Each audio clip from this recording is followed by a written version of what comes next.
Good morning, good afternoon and good evening, जो भी मुझे जब भी सुन रहा है उसके अकॉर्डिंग। तो आज बच्चे हम लोग अपने लेक्चर नंबर 4 पे आ गए हैं, ठीक है। और हम लोग पार्टनरशिप अकाउंट्स पढ़ रहे हैं, जिसका टॉपिक अभी क्या चल रहा है, फंडामेंटल्स। तो फंडामेंटल्स के लेक्चर नंबर 4 पे हम लोग पहुंच गए हैं आज। तो बच्चे सबसे पहले हम लोग डिस्कस करते हैं कि लास्ट लेक्चर पे हम लोगों ने क्या पढ़ रखा है।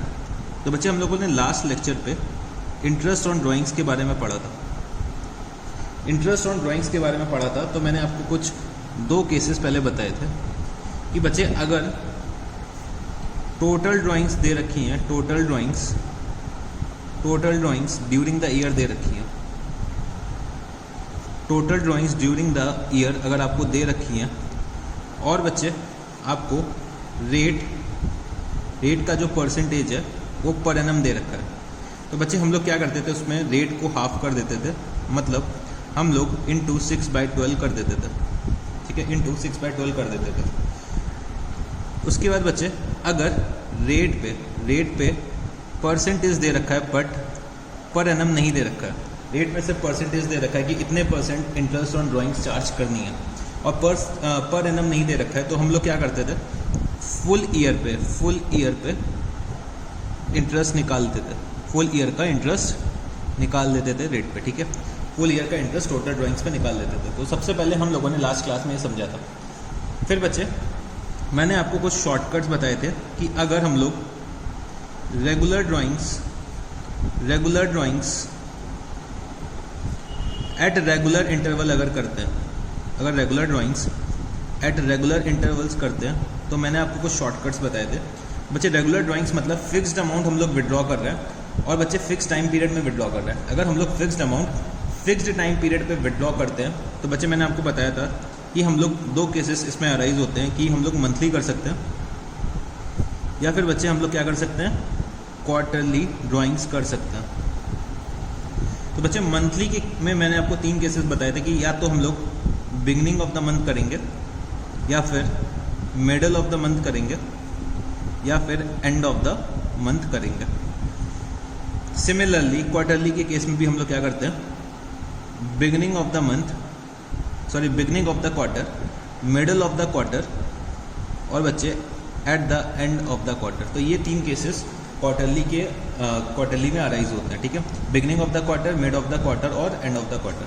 तो बच्चे जब हम लोग मंथली ड्राइंग्स करते हैं और मंथली ड्राइंग्स करते हैं तो मैंने आपको बताया था कि अगर हम लोग मिडिल में ड्राइंग्स कर रहे हैं, ठीक है, मिडिल ऑफ द मंथ में अगर अमाउंट विड्रॉ कर रहे हैं तो हम लोग मैंने आपको बताया था कि हमें उसको 6/12 से मल्टीप्लाई करना है, ठीक है, हमें टाइम पीरियड क्या लेना है, 6/12।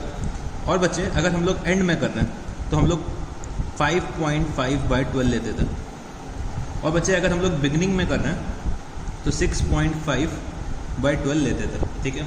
सिमिलरली क्वार्टर में अगर हम लोग कर रहे हैं और क्वार्टर के मिड में कर रहे हैं तो बच्चे मैंने आपको बताया था हमेशा मिड में क्या होगा, 6/12 होगा। बच्चे एंड में क्या हो जाएगा, 4.5/12। बच्चे बिगनिंग में क्या हो जाएगा, 7.5/12। तो बच्चे ये चीज़ें हम लोगों ने लास्ट क्लास में समझी थी। फिर बच्चे मैंने आपको बताया था कि अगर हम लोग इर्रेगुलर ड्राइंग्स करते हैं, ठीक है, irregular drawings eight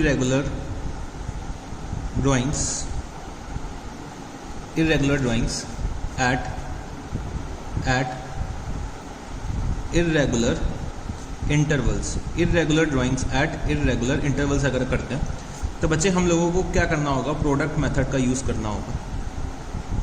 product method हमें क्या करना होगा, यूज़ करना होगा। तो बच्चे मैंने आपको प्रोडक्ट मेथड का फॉर्मूला बताया था कि टोटल प्रोडक्ट इनटू रेट का परसेंटेज इनटू 1 डिवाइडेड बाय 365 अगर हम लोग डेज में कैलकुलेशन कर रहे हैं, डिवाइडेड बाय 12 इफ़ हम लोग मंथ्स में कैलकुलेशन कर रहे हैं और डिवाइडेड बाय 52 अगर हम लोग वीक्स में कैलकुलेशन कर रहे हैं। तो बच्चे इतनी चीज़ें हम लोगों ने इंटरेस्ट ऑन ड्राइंग्स के बारे में लास्ट क्लास में समझी थी। फिर बच्चे हम लोगों ने कुछ क्वेश्चन सॉल्व किए थे, मैंने आपको कुछ होमवर्क भी दिया था, तो आप लोगों ने वो होमवर्क कर लिया होगा। उसके बाद बच्चे हम लोगों ने क्या डिस्कस करा था, 2 शब्द हम लोगों ने डिस्कस किए थे कि चार्ज अगेंस्ट प्रॉफिट और अप्रोप्रिएशन ऑफ प्रॉफिट। तो बच्चे जो मेरा चार्ज अगेंस्ट प्रॉफिट था, वो बच्चे मेरे बिजनेस का एक्सपेंस होता है। मेरे बिजनेस के जितने भी एक्सपेंसेस होते हैं वो क्या होते हैं, चार्ज अगेंस्ट प्रॉफिट होते हैं। बच्चे मेरे जितने भी एक्सपेंसेस होते हैं वो मैं कहाँ डेबिट करता हूँ? अपने प्रॉफिट एंड लॉस अकाउंट में करता हूँ।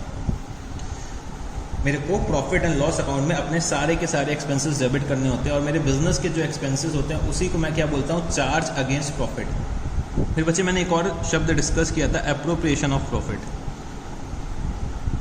Appropriation of profit. Appropriation of profit का बच्चे क्या मतलब होता है? डिस्ट्रीब्यूशन। डिस्ट्रीब्यूशन मतलब प्रॉफिट्स को बांटना। प्रॉफिट्स को बांटना हम लोग बोलते हैं क्या? Appropriation of profit. तो बच्चे जो भी हम लोग एप्रोप्रिएशंस करते हैं वो कहाँ से करते थे? Profit and loss appropriation account से करते हैं। Profit and loss appropriation account से करते हैं। फिर बच्चे मैंने आपको एक बात बताई थी कि हमें profit and loss appropriation account शुरू करने के लिए एक प्रॉपर, एक करेक्ट नेट प्रॉफिट की ज़रूरत पड़ती है। तो बच्चे हमें क्या करना होगा? करेक्ट नेट प्रॉफिट निकालना होगा। अगर क्वेश्चन में करेक्ट नेट प्रॉफिट नहीं दे रखा है, क्वेश्चंस कभी कभी क्या करेंगे, हम लोगों को नेट प्रॉफिट दे देंगे और बोलेंगे कि हम कुछ एडजस्टमेंट्स करना भूल गए। तो हमें क्या करना होगा? वो कुछ एडजस्टमेंट्स करनी पड़ेंगी जिससे कि हम लोग अपने करेक्ट नेट प्रॉफिट पे अराइव हो सकें। तो बच्चे हमें ये इंश्योर करना है कि करेक्ट नेट प्रॉफिट हम लोग निकाल रहे हैं और वो net profit and loss appropriation account में हम लोग क्या कर रहे हैं? ट्रांसफ़र कर रहे हैं। तो बच्चे ये चीज़ें हमें इंश्योर करनी है। तो करेक्ट नेट प्रॉफिट के लिए हम लोग क्या कर सकते हैं?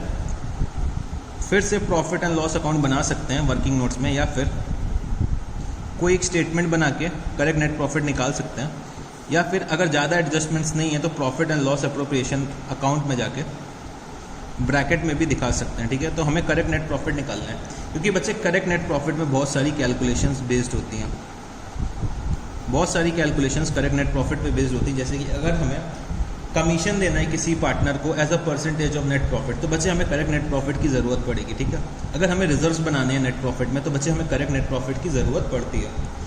तो हमें करेक्ट नेट प्रॉफिट निकालना बहुत ज़्यादा ज़रूरी है। ठीक है, करेक्ट नेट प्रॉफिट निकालना बहुत ज़्यादा ज़रूरी है। तो बच्चे ये सब चीज़ें हम लोगों ने लास्ट क्लास में डिस्कस कर रखी थी।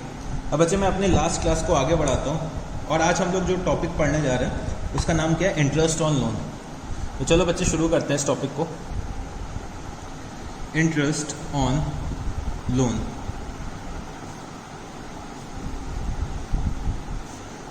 तो बच्चे जब हम लोगों ने अपना section 13 of the Indian partnership act पढ़ा था, ठीक है, सेक्शन 13 पढ़ा था, तो उसमें क्या दे रखा था कि अगर पार्टनरशिप डीड एब्सेंट है या फिर साइलेंट है, अगर पार्टनरशिप डीड एब्सेंट है या फिर साइलेंट है, तो बच्चे हमें rate of interest on loan क्या लगाना है? 6% पर एनम लगा देना है। ठीक है, 6% पर एनम लगा देना है। ये चीज़ हम लोग अभी तक पढ़ चुके हैं। बट बच्चे अब हमें ये समझना है कि हम लोग इंटरेस्ट ऑन लोन क्यों लगाते हैं। ठीक है, इंटरेस्ट ऑन लोन क्यों लगाते हैं, ये टॉपिक क्यों अराइज हुआ। ठीक है, तो बच्चे ये समझ लो, ये मेरी एक पार्टनरशिप फर्म है। ठीक है, ये फर्म है और इसमें दो पार्टनर्स हैं, ए और बी। ठीक है, दो पार्टनर्स हैं ए और बी। ठीक है, एक दिन क्या हुआ कि फर्म को कुछ पैसे की ज़रूरत पड़ी। ठीक है, कुछ फाइनेंस की ज़रूरत पड़ी। तो बच्चे ये जो फर्म है, इनके पार्टनर्स हैं, तो ये फर्म कहाँ जाती है? पार्टनर्स को लेकर, मतलब फर्म के पार्टनर्स जाते हैं बैंक में जाते हैं, और बच्चे फर्म को 1 लाख रुपीज़ की ज़रूरत है। 1 लाख रुपीज़ की ज़रूरत है फर्म को, और बच्चे फर्म के जो पार्टनर्स हैं वो कहाँ जाते हैं? बैंक में जाते हैं लोन के लिए। तो बच्चे जब ये लोग बैंक में पता करते हैं, क्वेरी करते हैं, तो पता चलता है कि जो रेट ऑफ इंटरेस्ट जो चार्ज करना है वो है 8% पर एनम। 8% per annum. ठीक है, फिर ये लोग डिस्कस करते हैं कि यार बैंक जो है वो हमसे 8% पर एनम इंटरेस्ट चार्ज कर रहा है और हमें 1 लाख रुपीज़ की ज़रूरत है। फिर बी के दिमाग में एक बात याद आती है। ठीक है, बी को एक बात याद आती है कि उसके पास कहीं सॉरी, ए को ये बात याद आती है कि उसके पास कहीं लॉकर में 1 लाख रुपीज़ रखे हुए हैं। ठीक है, 1 लाख रुपीज़ रखे हुए हैं। तो ए बोलता है कि यार अगर हम लोग बैंक से बोरो करते हैं तो उन्हें 8% पर एनम में हमें इंटरेस्ट देना पड़ेगा। अगर मैं सेम अमाउंट फर्म में कंट्रीब्यूट करता हूँ, एज अ लोन अगर मैं सेम अमाउंट कंट्रीब्यूट करता हूँ, तो यार बाहर वाले को इंटरेस्ट देने के से अच्छा मेरे को इंटरेस्ट दे देना। मतलब अगर हम लोग बाहर से लोन लेते हैं, मतलब किसी थर्ड पार्टी से लोन लेते हैं, तो बच्चे मेरे को उन्हें इंटरेस्ट पे करना पड़ेगा। इससे अच्छा क्या होगा कि हम अपने पार्टनर्स को इंटरेस्ट पे कर दें। तो ए ने क्या बोला कि अगर आप लोग बाहर वालों को 8% पर एनम पे दे सकते हो इंटरेस्ट, ठीक है, 8% पर एनम पे इंटरेस्ट दे सकते हो, तो मैं आपको 7% पर एनम पे लोन दे देता हूँ। मैं आपको लोन दे देता हूँ और आप मेरे को 7% पे इंटरेस्ट दे देना। तो बच्चे इससे क्या होगा, फर्म की जो फाइनेंस की प्रॉब्लम थी वो भी सॉल्व हो जाएगी और बच्चे बाहर से बोरो भी नहीं करना पड़ेगा। तो यहाँ पे बी क्या सोचते हैं कि यार क्यों इंटरेस्ट ले रहे हो, आप एज अ कैपिटल लो। तो बच्चे ए क्या बोल सकता है यहाँ पे कि हमारा जो प्रॉफिट शेयरिंग रेशियो है वो 1:1 है, ठीक है, प्रॉफिट शेयरिंग रेशियो 1:1 है। तो अगर मैं एज अ लोन कंट्रीब्यूट करता हूँ, तो बच्चे मैं क्या बन जाऊँगा, फर्म का लेंडर बन जाऊँगा। मैं जो ये लोन दे रहा हूँ वो इन द कैपेसिटी ऑफ क्या दे रहा हूँ, लेंडर दे रहा हूँ, इन द कैपेसिटी ऑफ ओनर नहीं दे रहा हूँ। बच्चे ओनरशिप के लिए मैंने क्या कर रखा है, कैपिटल कंट्रीब्यूट कर रखा है।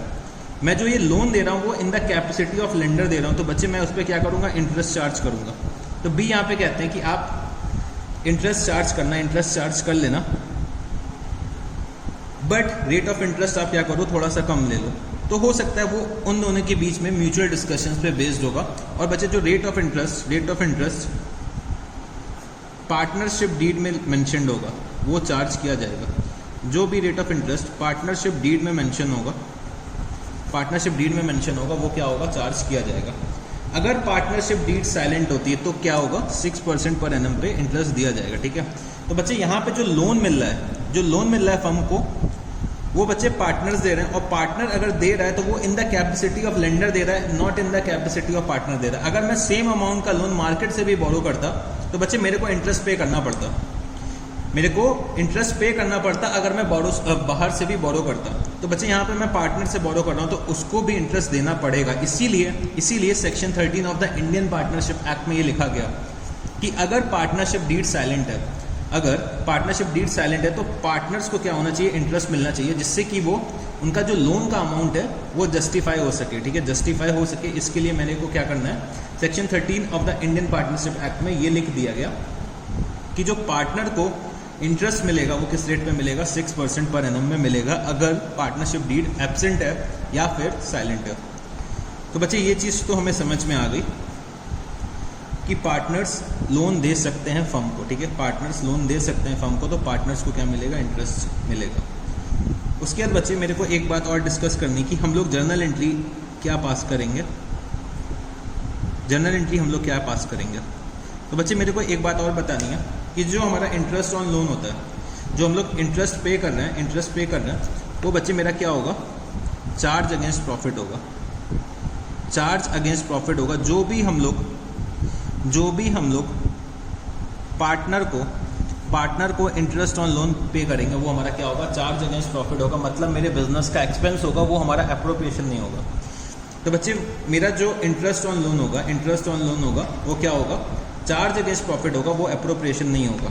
तो बच्चे क्वेश्चंस में क्या दे रखा होगा, क्वेश्चन में जनरली आपको दे दिया जाएगा कि net profit is ₹1,80,000 before deduction of interest on loan, ठीक है। Net profit is ₹1,80,000 before deduction of interest on loan. और बच्चे इंटरेस्ट ऑन लोन लिख दिया जाएगा कि 6% पर एनम है। तो बच्चे मेरे को इंटरेस्ट माइनस करना पड़ेगा जिससे कि मैं अपने करेक्ट नेट प्रॉफिट पे आ सकूं।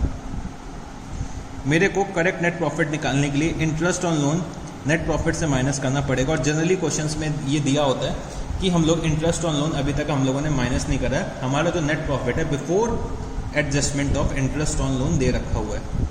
तो बच्चे मेरे को क्या करना होगा, इंटरेस्ट ऑन लोन अपने नेट प्रॉफिट से डिडक्ट करना पड़ेगा।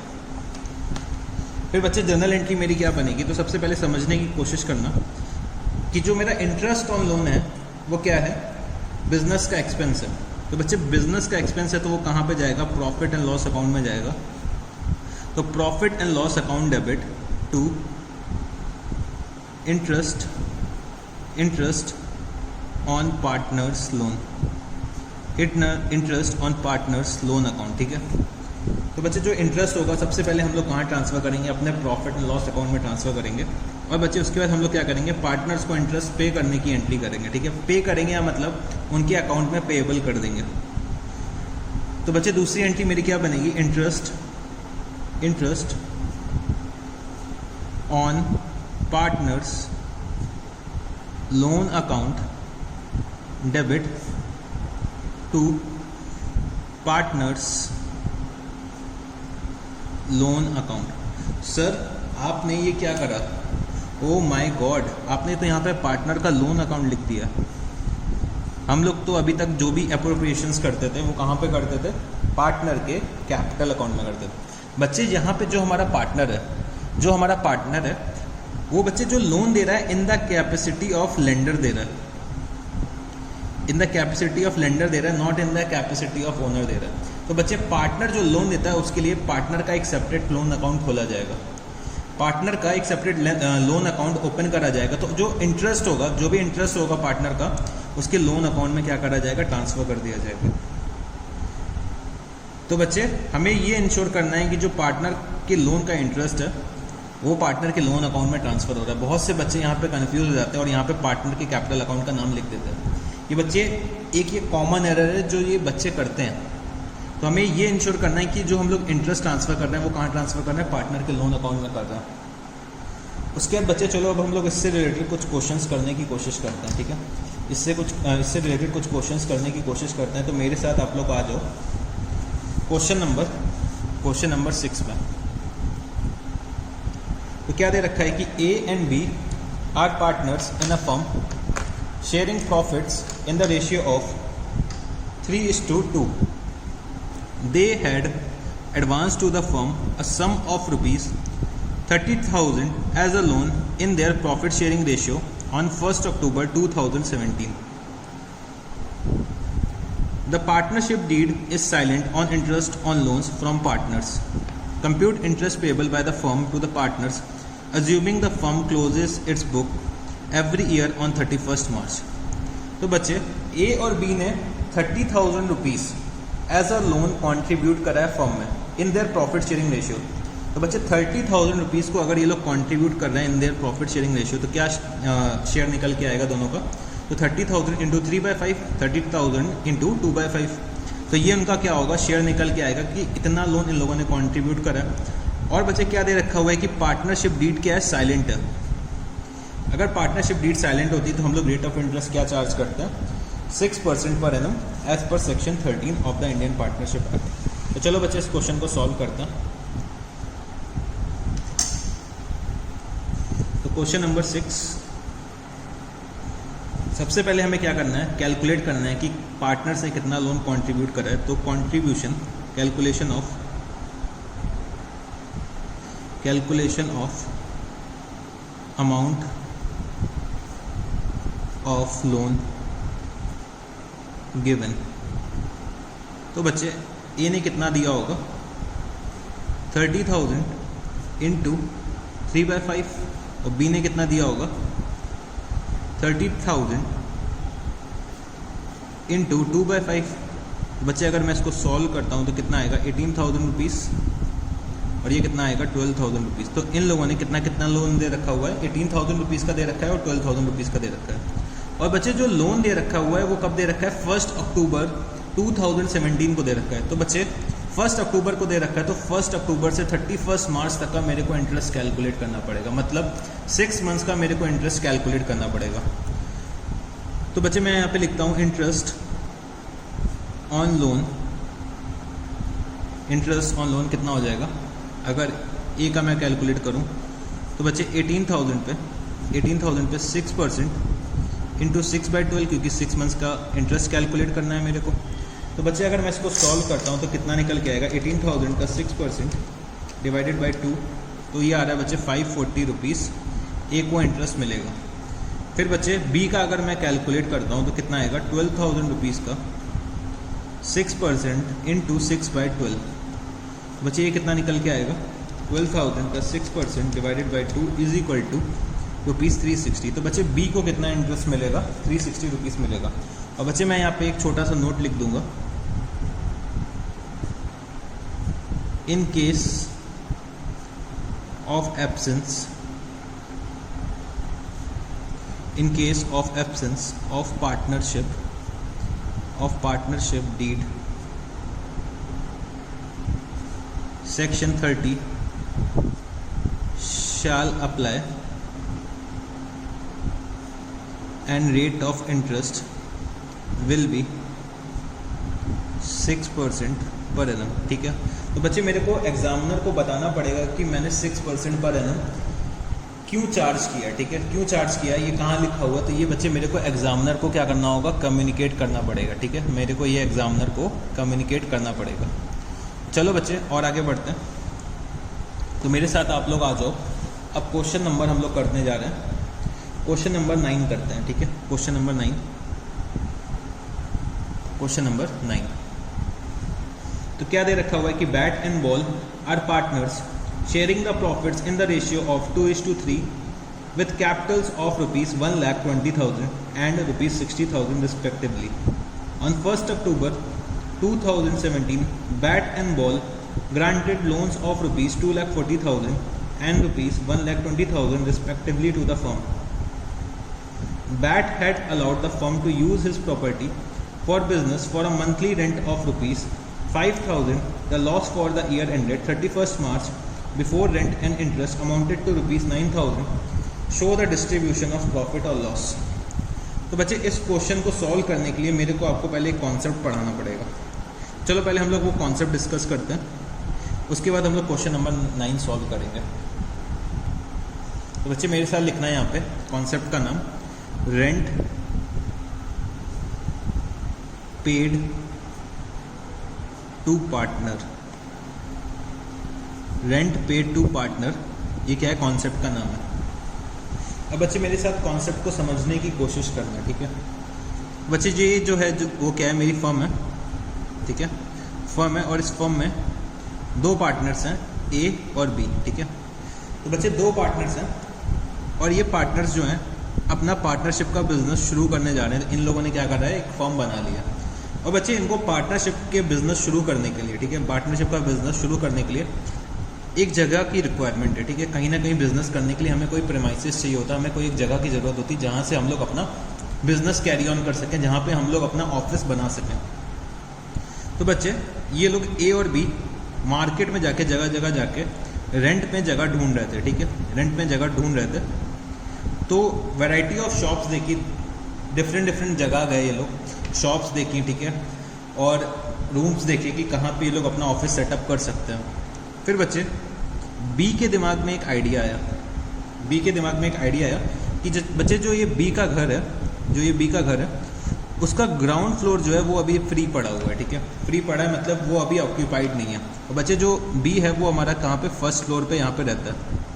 यहाँ पे बी हमारा फर्स्ट फ्लोर पे रहता है और जो बी का ग्राउंड फ्लोर है वो अभी तक ऑक्यूपाइड नहीं है, वो अभी भी फ्री है। तो बच्चे बी ने यहाँ पे एक प्रपोजल रखा फर्म को कि हम लोग अपना ऑफिस यहाँ पे बना सकते हैं, हम लोग अपना ऑफिस बी के घर पे बना सकते हैं और ग्राउंड फ्लोर पे बना सकते हैं क्योंकि वो अभी तक ऑक्यूपाइड नहीं है। तो बच्चे ए कहते हैं ठीक है, अगर हम लोग बाहर वाले को रेंट देंगे, इससे अच्छा क्या होगा कि हम आपको रेंट दे दें। ठीक है, अगर हम लोग किसी और से जगह लेते हैं, किसी और से अगर हम लोग कोई स्पेस लेते हैं, ठीक है, कोई एरिया ऑक्यूपाई करते हैं, तो बच्चे मेरे को उस एरिया का रेंट पे करना पड़ता, मेरे को उस एरिया का रेंट पे करना पड़ता। तो इससे अच्छा क्या होगा कि हम लोग बी की प्रॉपर्टी जो अभी तक ऑक्यूपाइड नहीं है वो यूज़ कर लें, और बच्चे रेंट जो होगा वो हम किसको पे कर देंगे, बी को पे कर देंगे। जो रेंट होगा वो हम लोग किसको पे कर देंगे, बी को पे कर देंगे। तो बच्चे जो बी होगा, बी को जो रेंट मिल रहा होगा, ठीक है, वो हमारा क्या होगा, चार्ज अगेंस्ट प्रॉफिट होगा। क्योंकि बच्चे रेंट जो होता है वो क्या होता है, मेरे बिजनेस का एक्सपेंस होता है। बच्चे जो रेंट होता है वो मेरे बिजनेस का एक्सपेंस होता है और वो क्या होता है, चार्ज अगेंस्ट प्रॉफिट होता है। तो बच्चे अगर मैं पार्टनर से जगह ले रहा हूँ रेंट पे, फर्म के काम के लिए मैं पार्टनर से अगर जगह ले रहा हूँ रेंट पे, तो बच्चे मेरे को पार्टनर को रेंट पे करना पड़ेगा। तो रेंट हमारे बिजनेस का क्या होता है, एक्सपेंस होता है। अगर मैं किसी और से जगह रेंट पे लेता तो बच्चे मेरे को उसको भी रेंट पे करना पड़ता। तो बच्चे मैं किसी और को पे करने से अच्छा अपने पार्टनर को रेंट दे रहा हूँ, तो बच्चे वो मेरा चार्ज अगेंस्ट प्रॉफिट तो होगा। तो बच्चे जो ये पार्टनर अपनी जो जगह दे रहा है वो in the capacity of owner नहीं दे रहा, वो in the capacity of partner नहीं दे रहा, वो इन द कैपेसिटी ऑफ क्या दे रहा है, लैंडलॉर्ड दे रहा है। तो ये जो एरिया है बी अलाउ कर रहा है फर्म को यूज़ कर सके, बी फर्म को अलाउ कर रहा है कि फर्म इस एरिया को यूज़ कर सके, तो वो in the capacity of landlord दे रहा है। तो बच्चे जो फर्म होगी वो इस एरिया की क्या होगी, टेनेंट होगी। तो बच्चे टेनेंट क्या करते हैं, लैंडलॉर्ड को रेंट पे करते हैं। तो बच्चे लैंडलॉर्ड कौन है, हमारा बी, और बी क्या हमारे फर्म का पार्टनर है। तो बच्चे ये जो रेंट जो फर्म पे करेगी वो क्या होगा, बिजनेस का एक्सपेंस होगा और क्या होगा, चार्ज अगेंस्ट प्रॉफिट होगा। मतलब हम लोग इसको डेबिट कहाँ पे करेंगे, प्रॉफिट एंड लॉस अकाउंट में करेंगे। तो बच्चे कहीं भी अगर हमें रेंट दे रखा हुआ है, ठीक है, रेंट अगर हमें दे रखा है और वो रेंट हम लोग पार्टनर्स को अगर पे कर रहे हैं, तो वो बच्चे हमारा चार्ज अगेंस्ट प्रॉफिट है, वो हमारा प्रॉफिट एंड लॉस अकाउंट में आएगा। तो बच्चे हमें करेक्ट नेट प्रॉफिट निकालने के लिए, करेक्ट नेट प्रॉफिट निकालने के लिए ये हमें इंश्योर करना है, हमें इंश्योर करना है कि जो हमारा रेंट है वो हम लोग ऑलरेडी डिडक्ट कर चुके हैं, जो भी नेट प्रॉफिट दे रखा हुआ है, ठीक है। तो उस नेट प्रॉफिट से हम लोग क्या कर चुके हैं, रेंट माइनस कर चुके हैं, तो हमारा क्या आएगा, करेक्ट नेट प्रॉफिट आएगा। इसके बाद बच्चे अगर मैं आपको बताऊं तो मेरे को कुछ जर्नल एंट्रीज पास करनी होती है, मेरे साथ जर्नल एंट्रीज आप लोग लिखना। तो पहली जर्नल एंट्री क्या हो जाएगी, profit and loss account debit, profit and loss account debit to rent account. बच्चे रेंट हमारा क्या है, बिजनेस का एक्सपेंस है, तो हम लोग क्या करते हैं, प्रॉफिट एंड लॉस अकाउंट में डेबिट कर देते हैं। उसके बाद बच्चे मेरे को पार्टनर को रेंट पे करना है, तो मैं यहाँ पे क्या एंट्री करूँगा, क्या एंट्री करूँगा मैं यहाँ पे, rent account debit, rent account debit to partners, partners capital account. Oh my god sir, आपने इंटरेस्ट ऑन लोन के केस में पार्टनर के लोन अकाउंट में इंटरेस्ट क्रेडिट कराया था, और सर अब रेंट के केस में पार्टनर के कैपिटल अकाउंट में क्रेडिट करा रहे हैं। तो हाँ बच्चे, हाँ पार्टनर के कैपिटल अकाउंट में क्रेडिट कराना है। बच्चे कभी भी हम लोग रेंट का एक सेपरेट अकाउंट नहीं बनाते हैं। अगर पार्टनर ने अपनी प्रीमाइसेस ऑक्यूपाई करने के लिए दे रखी है, तो हम लोग रेंट को पार्टनर के कैपिटल अकाउंट में क्रेडिट कर देंगे, पार्टनर के कैपिटल अकाउंट में क्रेडिट कर देंगे। और बच्चे हम लोग एक सेपरेट अकाउंट लैंडलॉर्ड का ओपन नहीं करेंगे, ठीक है। इससे क्या होगा, मल्टीपल अकाउंट्स बनाने की कोई हमें सच ज़रूरत नहीं है। हम लोग क्या करते हैं, रेंट को पार्टनर्स के कैपिटल अकाउंट में क्रेडिट कर देते हैं। तो हमें ये चीज़ याद रखनी है, हमें ये चीज़ याद रखनी है कि जो रेंट होता है वो पार्टनर्स के कैपिटल अकाउंट में जाएगा, और जो बच्चे इंटरेस्ट ऑन लोन होता है वो पार्टनर्स के लोन अकाउंट में जाएगा। बच्चे दोनों ही चीज़ें मेरी क्या होती हैं, चार्ज अगेंस्ट प्रॉफिट होता है, बिजनेस का क्या होता है, एक्सपेंस होता है। तो होप सो बच्चे आपको ये कॉन्सेप्ट भी समझ में आ गया होगा।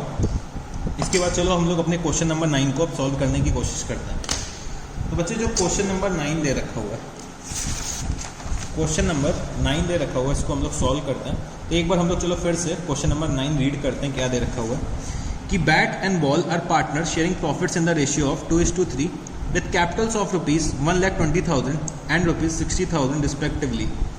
On 1st October 2017, Bat and Ball granted loan of ₹2,40,000 and ₹1,20,000 respectively to the firm. Bat had allowed the firm to use his property for business for a monthly rent of ₹5,000. The loss for the year ended 31st March 2018 before rent and interest amounted to ₹9,000. Show distribution of profit or loss. तो बच्चे यहाँ पे क्या है कि bat और ball ने 1 अक्टूबर को लोन ग्रांट कर रखा है फर्म को। मोर ओवर बैट ने अपनी प्रॉपर्टी यूज करने के लिए दे रखी है। किस रेट पे दे रखी है, ₹5,000 पर मंथ के रेंट पे दे रखी है। और बच्चे हमारा क्या हुआ, इस बार लॉस अराइज हुआ है। तो loss for the year ended 31st March 2018 before rent and interest amounted to ₹9,000। तो बच्चे ₹9,000 का लॉस आ रहा है before deduction of rent and interest. तो बच्चे अभी मेरे को रेंट और इंटरेस्ट दोनों का ट्रीटमेंट करना है, ठीक है। तो बच्चे यहाँ पे क्या लिखा हुआ है कि show distribution of profit and loss. तो बच्चे distribution of profit and loss के लिए चलो मैं क्या करता हूँ, profit and loss appropriation account बनाता हूँ। तो profit and loss appropriation account. तो बच्चे कोई भी एप्रोप्रिएशन नहीं दे रखी हुई है, कोई भी एप्रोप्रिएशन नहीं दे रखी है।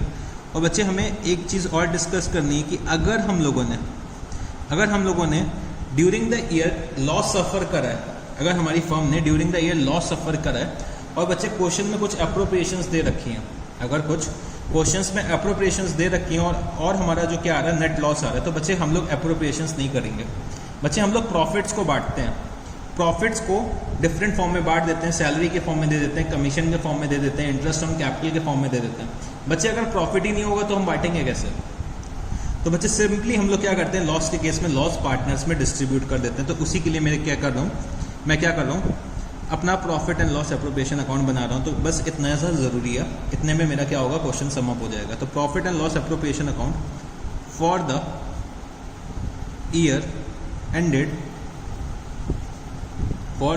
Ended 31st March 2018, for the year ended 31st March 2018। और बच्चे मेरा क्या आ रहा है, नेट लॉस आ रहा है। तो बच्चे नेट लॉस भी मेरे को क्या निकालना पड़ेगा, करेक्ट नेट लॉस निकालना पड़ेगा। तो चलो मैं यहाँ पे एक वर्किंग नोट बनाता हूँ,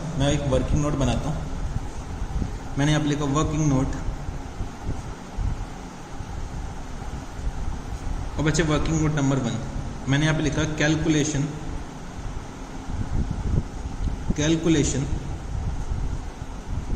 ऑफ करेक्ट नेट लॉस। मैंने यहाँ पे लिखा नेट लॉस गिवन। बच्चे क्वेश्चन में हमें क्या नेट लॉस दे रखा हुआ है, नेट लॉस जो दे रखा हुआ है हमें क्वेश्चन में वो है 9,000 रुपीज़ का, ठीक है, 9,000 रुपीज़ का नेट लॉस दे रखा हुआ है। फिर बच्चे कुछ खर्चे ऐसे थे जो हम लोग प्रोवाइड करना भूल गए, जैसे कि इंटरेस्ट ऑन लोन। बच्चे इंटरेस्ट ऑन लोन हमारा क्या है, चार्ज अगेंस्ट प्रॉफिट है। तो बच्चे हम लोग प्रॉफिट अर्न करें या लॉस सफ़र करें, ठीक है, प्रॉफिट अर्न करें या फिर लॉस सफ़र करें, हमें क्या करना होगा, अपने खर्चों को तो प्रोवाइड करना ही पड़ेगा। हमें अपने खर्चों को प्रोवाइड करना ही पड़ेगा, मतलब हमें करेक्ट नेट लॉस या नेट प्रॉफिट तो निकालना ही पड़ेगा, जो हमें अपने पार्टनर्स में डिस्ट्रीब्यूट करना है। तो बच्चे इंटरेस्ट ऑन लोन हो गया, रेंट हो गया, या फिर किसी भी तरीके के एक्सपेंसेस हैं, वो हमें क्या करने होंगे, डिडक्ट करने ही पड़ेंगे। तो मैंने यहाँ पे लिखा इंटरेस्ट ऑन लोन। तो बच्चे इंटरेस्ट ऑन लोन मैं यहाँ पे क्या कर रहा हूँ, ऐड कर रहा हूँ, क्योंकि यहाँ पे नेट लॉस दे रखा है। तो इससे क्या होगा, इंटरेस्ट ऑन लोन से मेरा नेट लॉस इंक्रीज होगा। फिर बच्चे जो इंटरेस्ट ऑन लोन किसको मिल रहा है, एक तो मिल रहा है बैट को, और बच्चे एक मिल रहा है बॉल को, ठीक है।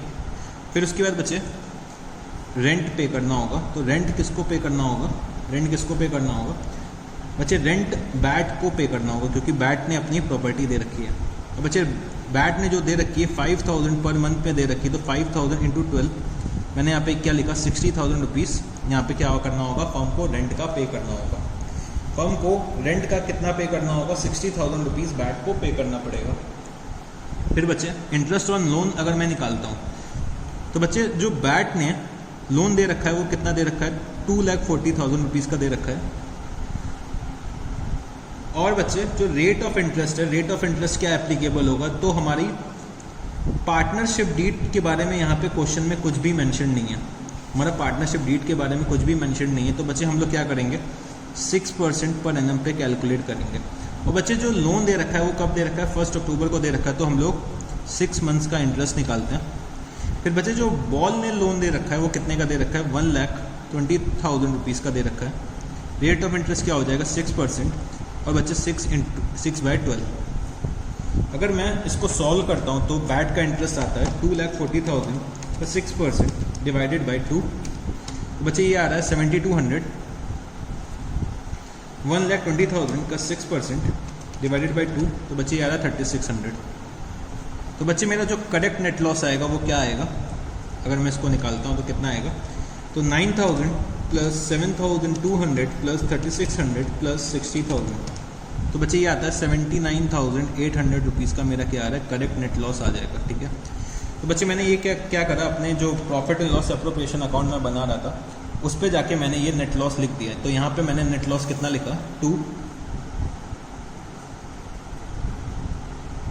2 नेट लॉस, ठीक है। नेट लॉस मेरा कितना आ रहा है, 79,800 रुपीज़ का आ रहा है। और बच्चे ये जो नेट लॉस मैंने सफ़र किया है, मैं क्या करूँगा, ये अपने पार्टनर्स में डिस्ट्रीब्यूट कर दूंगा इन देयर प्रॉफिट या लॉस शेयरिंग रेशियो में, ठीक है। इन देयर प्रॉफिट या लॉस शेयरिंग रेशियो में मैं क्या करूँगा, डिस्ट्रीब्यूट कर दूंगा। तो बच्चे मैंने यहाँ पे लिखा बाय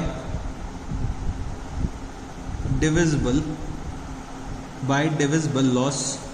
बच्चे मैंने यहाँ पे लिखा बैट्स कैपिटल अकाउंट, और बच्चे बॉल्स कैपिटल अकाउंट, ठीक है।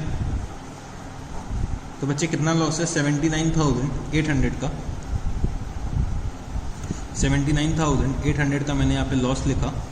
और बच्चे क्या रेशियो है इन लोगों का, 2:3, तो बच्चे 2/5 और 3/5।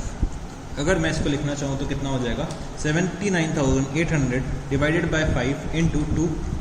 तो बच्चे बैट का शेयर आ जाएगा 31920, और बच्चे बॉल का जो शेयर आएगा वो कितना हो जाएगा, 47,880। तो बच्चे ये क्या होगा, बॉल का शेयर हो जाएगा। तो बच्चे ये क्या हो गया, हमने अपना जो नेट लॉस है वो किसमें, पार्टनर्स में डिस्ट्रीब्यूट कर दिया, और मैं ये नेट लॉस कहाँ ट्रांसफ़र कर दूंगा, पार्टनर्स के कैपिटल अकाउंट में ट्रांसफ़र कर दूंगा। तो बच्चे ये क्वेश्चन भी आपको समझ में आ गया होगा। तो चलो बच्चे, मैं कुछ चीज़ें अब आप लोगों को लिखवाने जा रहा हूँ, तो आप लोग मेरे साथ नोट करिए। तो बच्चे मेरे साथ यहाँ पे एक नोट लिखना, note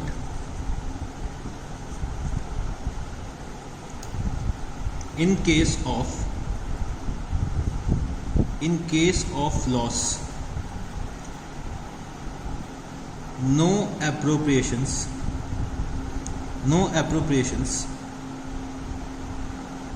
shall be made among the partners,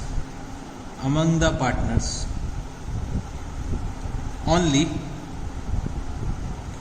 loss shall be shared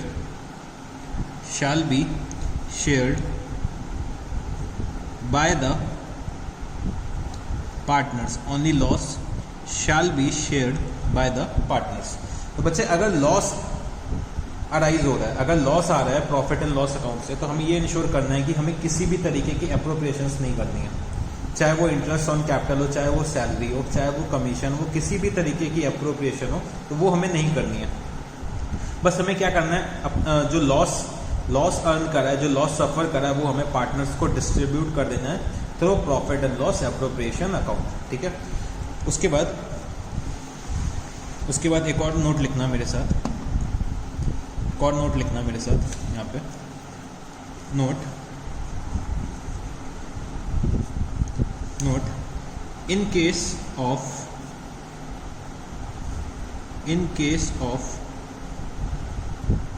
insufficient profits,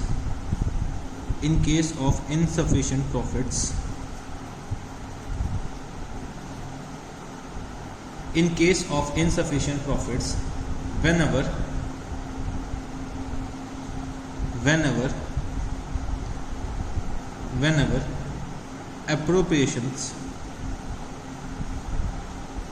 appropriations are more than available profits, then we have to calculate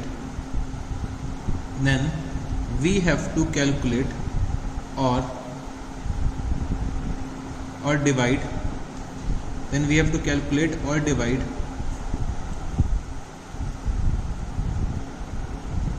the available profits।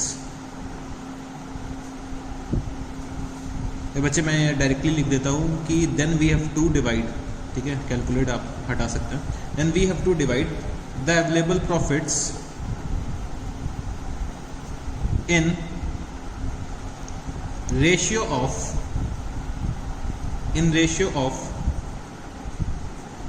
appropriations,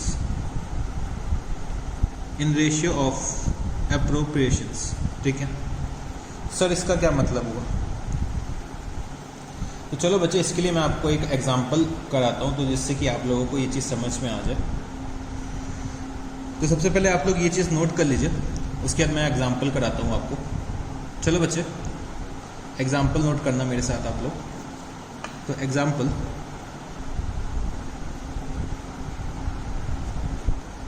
A and B are two partners sharing profits in the ratio of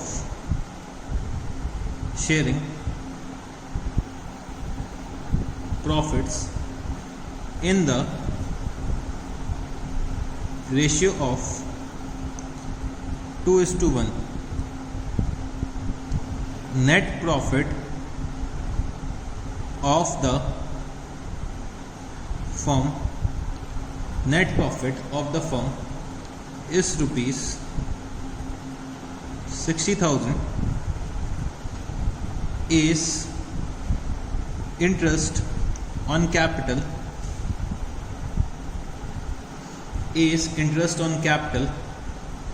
is rupees 48,000 and B's salary is rupees 1,92,000 per annum. Prepare profit and loss appropriation account. Prepare profit and loss appropriation account. तो बच्चे यहाँ पे क्या करना है, मेरे को profit and loss appropriation account बनाना है। तो बच्चे सबसे पहले मेरे साथ समझने की कोशिश करना कि बच्चे जो मेरा नेट प्रॉफिट दे रखा हुआ है, नेट प्रॉफिट जो दे रखा हुआ है वो कितना है, 60,000 रुपीज़ का मेरा नेट प्रॉफिट दे रखा हुआ है। 60,000 रुपीज़ का नेट प्रॉफिट दे रखा हुआ है। और बच्चे जो मेरी टोटल अप्रोप्रिएशंस अगर आप देखो, अप्रोप्रिएशंस अगर आप मेरे साथ देखो तो कितनी निकल के आ रही हैं। ए को इंटरेस्ट ऑन कैपिटल देना है, मतलब 48,000 रुपीज़ ए को पे करना है। और बच्चे बी को सैलरी देनी है, कितनी देनी है, 1,92,000 रुपीज़ की सैलरी बी को देनी है। ठीक है, तो बच्चे हम लोग डिविजिबल प्रॉफिट पे तभी आ पाते थे जब हम लोग बाकी सारे अप्रोप्रिएशंस कर सकते थे। बच्चे यहाँ पे प्रॉफिट ही मैंने 60,000 रुपीज़ का कर रखा है। और बच्चे मेरी जो अप्रोप्रिएशंस आ रही हैं वो कितनी की आ रही हैं, 2,40,000 रुपीज़ की आ रही हैं। तो बच्चे जो मेरा प्रॉफिट है वो मेरे अप्रोप्रिएशन से क्या है, लेस है। मेरा जो प्रॉफिट है वो क्या है, अप्रोप्रिएशन से कम है, मतलब मेरे इनसफिशिएंट प्रॉफिट्स हैं। मैंने यहाँ पे क्या लिखा रखा है, इन केस ऑफ इनसफिशिएंट प्रॉफिट्स, मतलब हमारे प्रॉफिट सफिशिएंट नहीं है कि हम लोग अपने अप्रोप्रिएशंस पूरी तरह से कर सकें। तो बच्चे मैंने क्या लिखा है कि when our appropriations are more than available profit then we have to divide the available profits in the ratio of appropriation. तो बच्चे हमें यहाँ पे क्या कैलकुलेट करना पड़ेगा, रेशियो ऑफ अप्रोप्रिएशन कैलकुलेट करने की ज़रूरत पड़ेगी। तो बच्चे रेशियो ऑफ अप्रोप्रिएशन क्या होता है, समझने की कोशिश करना। बच्चे 60,000 रुपये का प्रॉफिट कमाया, 60,000 रुपीज़ का प्रॉफिट कमाया, तो ए यहाँ पे बोलता है मेरे को 48,000 रुपीज़ पूरा दे दो और बाकी 12,000 आप एज अ सैलरी ले जाओ। बी यहाँ पे क्या कह सकता है कि मेरे को पूरा 60,000 रुपीज़ सैलरी दे दो और ए को कुछ भी ना दो। तो बच्चे दोनों के लिए एक जस्टिफिकेशन होना चाहिए, कुछ एक जस्टिफिकेशन आना चाहिए कि कॉमन पॉइंट में आना चाहिए जिससे कि दोनों लोग एग्री हो जाए। तो हम लोग क्या करते हैं, यहाँ पे रेशियो ऑफ अप्रोप्रिएशन निकालते हैं, मतलब हम लोग एक रेशियो निकालते हैं वेटेज के बेसिस पे। तो बच्चे वेटेज हम लोग कैसे डिटरमाइन करते हैं कि देखो यहाँ पे बच्चे ए को जो पे करना है वो कितना पे करना है, 48,000 रुपीज़ पे करना है, और बी को जो पे करना है 1,92,000 रुपीज़ पे करना है। तो बच्चे इन दोनों के बीच में हम क्या करते हैं, एक रेशियो निकाल देते हैं। तो बच्चे अगर रेशियो ऑफ अप्रोप्रिएशन अगर हम निकालना चाहें तो क्या निकल के आएगा कि बच्चे जिसको ज़्यादा पेमेंट चाहिए उसको ज़्यादा मिलना चाहिए, जिसको कम पेमेंट चाहिए उसको कम मिलना चाहिए। मतलब हम उनके अमाउंट के बेसिस पे अमाउंट डिस्ट्रीब्यूट कर देंगे जितना भी मेरा नेट प्रॉफिट है। मतलब हम 60,000 को उनके अमाउंट के बेसिस में डिस्ट्रीब्यूट कर लेंगे। अमाउंट को हम क्या करेंगे, जो उनको अमाउंट पे करना है वो हम लोग क्या बना लेंगे, एक बेस बना लेंगे, और उसके बेसिस पे हम लोग क्या करेंगे, कुछ वेट्स कैलकुलेट करेंगे, कुछ रेशियोज कैलकुलेट करेंगे। तो बच्चे रेशियो अगर मैं कैलकुलेट करना चाहूँ तो यहाँ पर लिख सकता हूँ 48,000 इज टू 1,92,000। तो बच्चे रेशियो क्या बन के निकलेगा, अगर मैं रेशियो निकालना चाहूँ तो कितना बन के निकलेगा, 1:4। 1:4 का रेशियो बन के निकलेगा। मतलब इसका क्या होगा, जो बच्चे ए को मिलेगा, ए को कितना मिलेगा, 60,000 का 1/5 मिलेगा, और बी को 60,000 का 4/5 मिलेगा। तो मतलब 12,000 रुपीज़ ए को मिलेगा और 48,000 रुपीज़ बी को मिलेगा। तो बच्चे दोनों को कितना मिल रहा है, दोनों को कितना मिल रहा है, अपने शेयर का 25% मिल रहा है। दोनों को अपने शेयर का 25% मिल रहा है। मतलब कि दोनों लोग जो लॉस बियर कर रहे हैं वो इक्वली बियर कर रहे हैं। बच्चे अगर मैं 48,000 का 25% निकालता हूँ तो कितना आएगा 12,000 रुपीज़ आएगा। और बच्चे अगर मैं 1,92,000 का अगर मैं 25% यहाँ पे निकालूंगा तो 48,000 आएगा। तो बच्चे दोनों लोग मिलके ए और बी दोनों लोग मिलके 75% का लॉस बियर कर रहे हैं,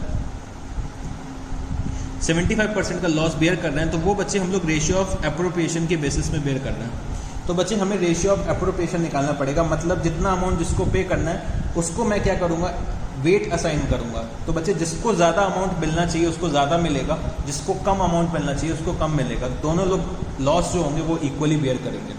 तो हमें यहाँ पे क्या करना होगा, अगर इनसफिशिएंट प्रॉफिट हो रहा है, अगर इनसफिशिएंट प्रॉफिट हो रहा है तो मेरे को यहाँ पे क्या निकालना है, एक रेशियो ऑफ एप्रोप्रिएशन निकालना है, जो हमारा क्या निकल के आया 1:4 का निकल के आया। अब बच्चे क्वेश्चन में हमसे क्या बोला गया कि profit and loss appropriation account बना दो। तो बच्चे profit and loss appropriation account बनाने में इसमें कुछ भी नहीं है। Profit and loss appropriation account बनाना बहुत ईजी सा है, तो चलो हम लोग बना लेते हैं। Profit and loss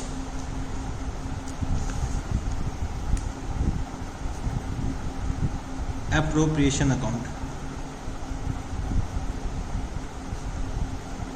profit and loss appropriation account मैंने यहाँ पे लिखा by net profit, by net profit 60,000 rupees. Net profit कितना हो गया, 60,000 रुपीज़ हो गया। और मैंने यहाँ पे लिखा to interest on capital, to interest on capital, और मैंने यहाँ पे लिखा ए का नाम। तो बच्चे ए को इंटरेस्ट ऑन कैपिटल मैंने कितना कैलकुलेट करा था 12,000 रुपीज़। और बच्चे यहाँ पे मैं लिख दूंगा टू सैलरी, बी 48,000 रुपीज़। तो मैंने क्या करा, पूरा का पूरा profit in the ratio of appropriation बांट दिया। तो बच्चे इंटरेस्ट ऑन कैपिटल ए को मिल गया और सैलरी है वो बी को मिल गई है। तो बच्चे डिविजिबल प्रॉफिट अब कुछ बचा ही नहीं है। एप्रोप्रिएशंस करने के बाद अगर कुछ प्रॉफिट बचता है तो बच्चे हम लोग क्या करते हैं, वो प्रॉफिट को प्रॉफिट शेयरिंग रेशियो में बांट देते हैं पार्टनर्स के बीच में। तो बच्चे हमें ये इंश्योर करना है कि अगर हम लोग इनसफिशिएंट प्रॉफिट्स अर्न कर रहे हैं तो मेरे को क्या करना है, रेशियो ऑफ एप्रोप्रिएशन निकालना है। मतलब अगर डिफरेंट टाइप्स ऑफ एप्रोप्रिएशंस हैं तो मेरे को डिफरेंट टाइप्स ऑफ एप्रोप्रिएशंस के बीच में एक रेशियो ऑफ एप्रोप्रिएशन निकालना पड़ेगा। जैसे कि इसमें इंटरेस्ट ऑन कैपिटल और सैलरी के बीच में मैंने क्या करा है, रेशियो ऑफ एप्रोप्रिएशन निकाला है। तो चलो बच्चे एक और एग्जाम्पल हम लोग करते हैं, एक और एग्जाम्पल करते हैं और चीज़ इस टॉपिक को और अच्छे से समझने की कोशिश करते हैं। तो एग्जाम्पल नंबर 2, ठीक है, एग्जाम्पल नंबर 2 मेरे साथ लिखना, x and y are 3:1 partners, 3:1 partners, their net profit is rupees 54,000, interest on capital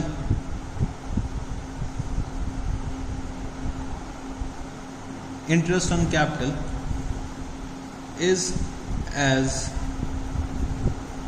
follows, interest on capital is as follows। और बच्चे x y, तो x का इंटरेस्ट ऑन कैपिटल दे रखा हुआ है 18,000 रुपीज़, y का जो दे रखा हुआ है वो है कितना 14,000 रुपीज़। और उसके बाद बच्चे सैलरी जो दे रखी हुई है x और y की, वो बच्चे कितनी दे रखी हुई है 30,000 x की दे रखी है और 10,000 y की दे रखी हुई है। और बच्चे मेरे को क्या करना है, calculate ratio of appropriation, calculate ratio of appropriation. तो बच्चे मेरे को क्या निकालना है, रेशियो ऑफ एप्रोप्रिएशन यहाँ पे निकालना है। तो बच्चे मैं कैसे कैलकुलेट करूँगा, तो मैंने आपको रेशियो ऑफ एप्रोप्रिएशन के लिए बताया कि हम लोग अमाउंट्स के बेसिस पे प्रॉफिट को डिस्ट्रीब्यूट करेंगे। तो बच्चे यहाँ पे देखने की कोशिश करना, जो मेरा प्रॉफिट है, मेरा प्रॉफिट कितना निकल के आ रहा है, इसमें 54,000 रुपीज़ का मेरा प्रॉफिट है, मेरा 54,000 रुपीज़ का प्रॉफिट है। और बच्चे जो मेरे टोटल अगर एप्रोप्रिएशंस देखो तो कितना हो जाएगा, तो बच्चे टोटल एप्रोप्रिएशंस जो मेरे आ रहे हैं वो आ जाएंगे 72,000 रुपीज़ के। बच्चे एप्रोप्रिएशंस मेरे 72,000 रुपीज़ के हैं और बच्चे मेरा जो प्रॉफिट है वो कितना है 54,000 है। तो बच्चे फिर से इनसफिशिएंट प्रॉफिट का केस अराइज हुआ है, तो इनसफिशिएंट प्रॉफिट के केस में मैं क्या करूँगा, रेशियो ऑफ एप्रोप्रिएशन निकालूंगा।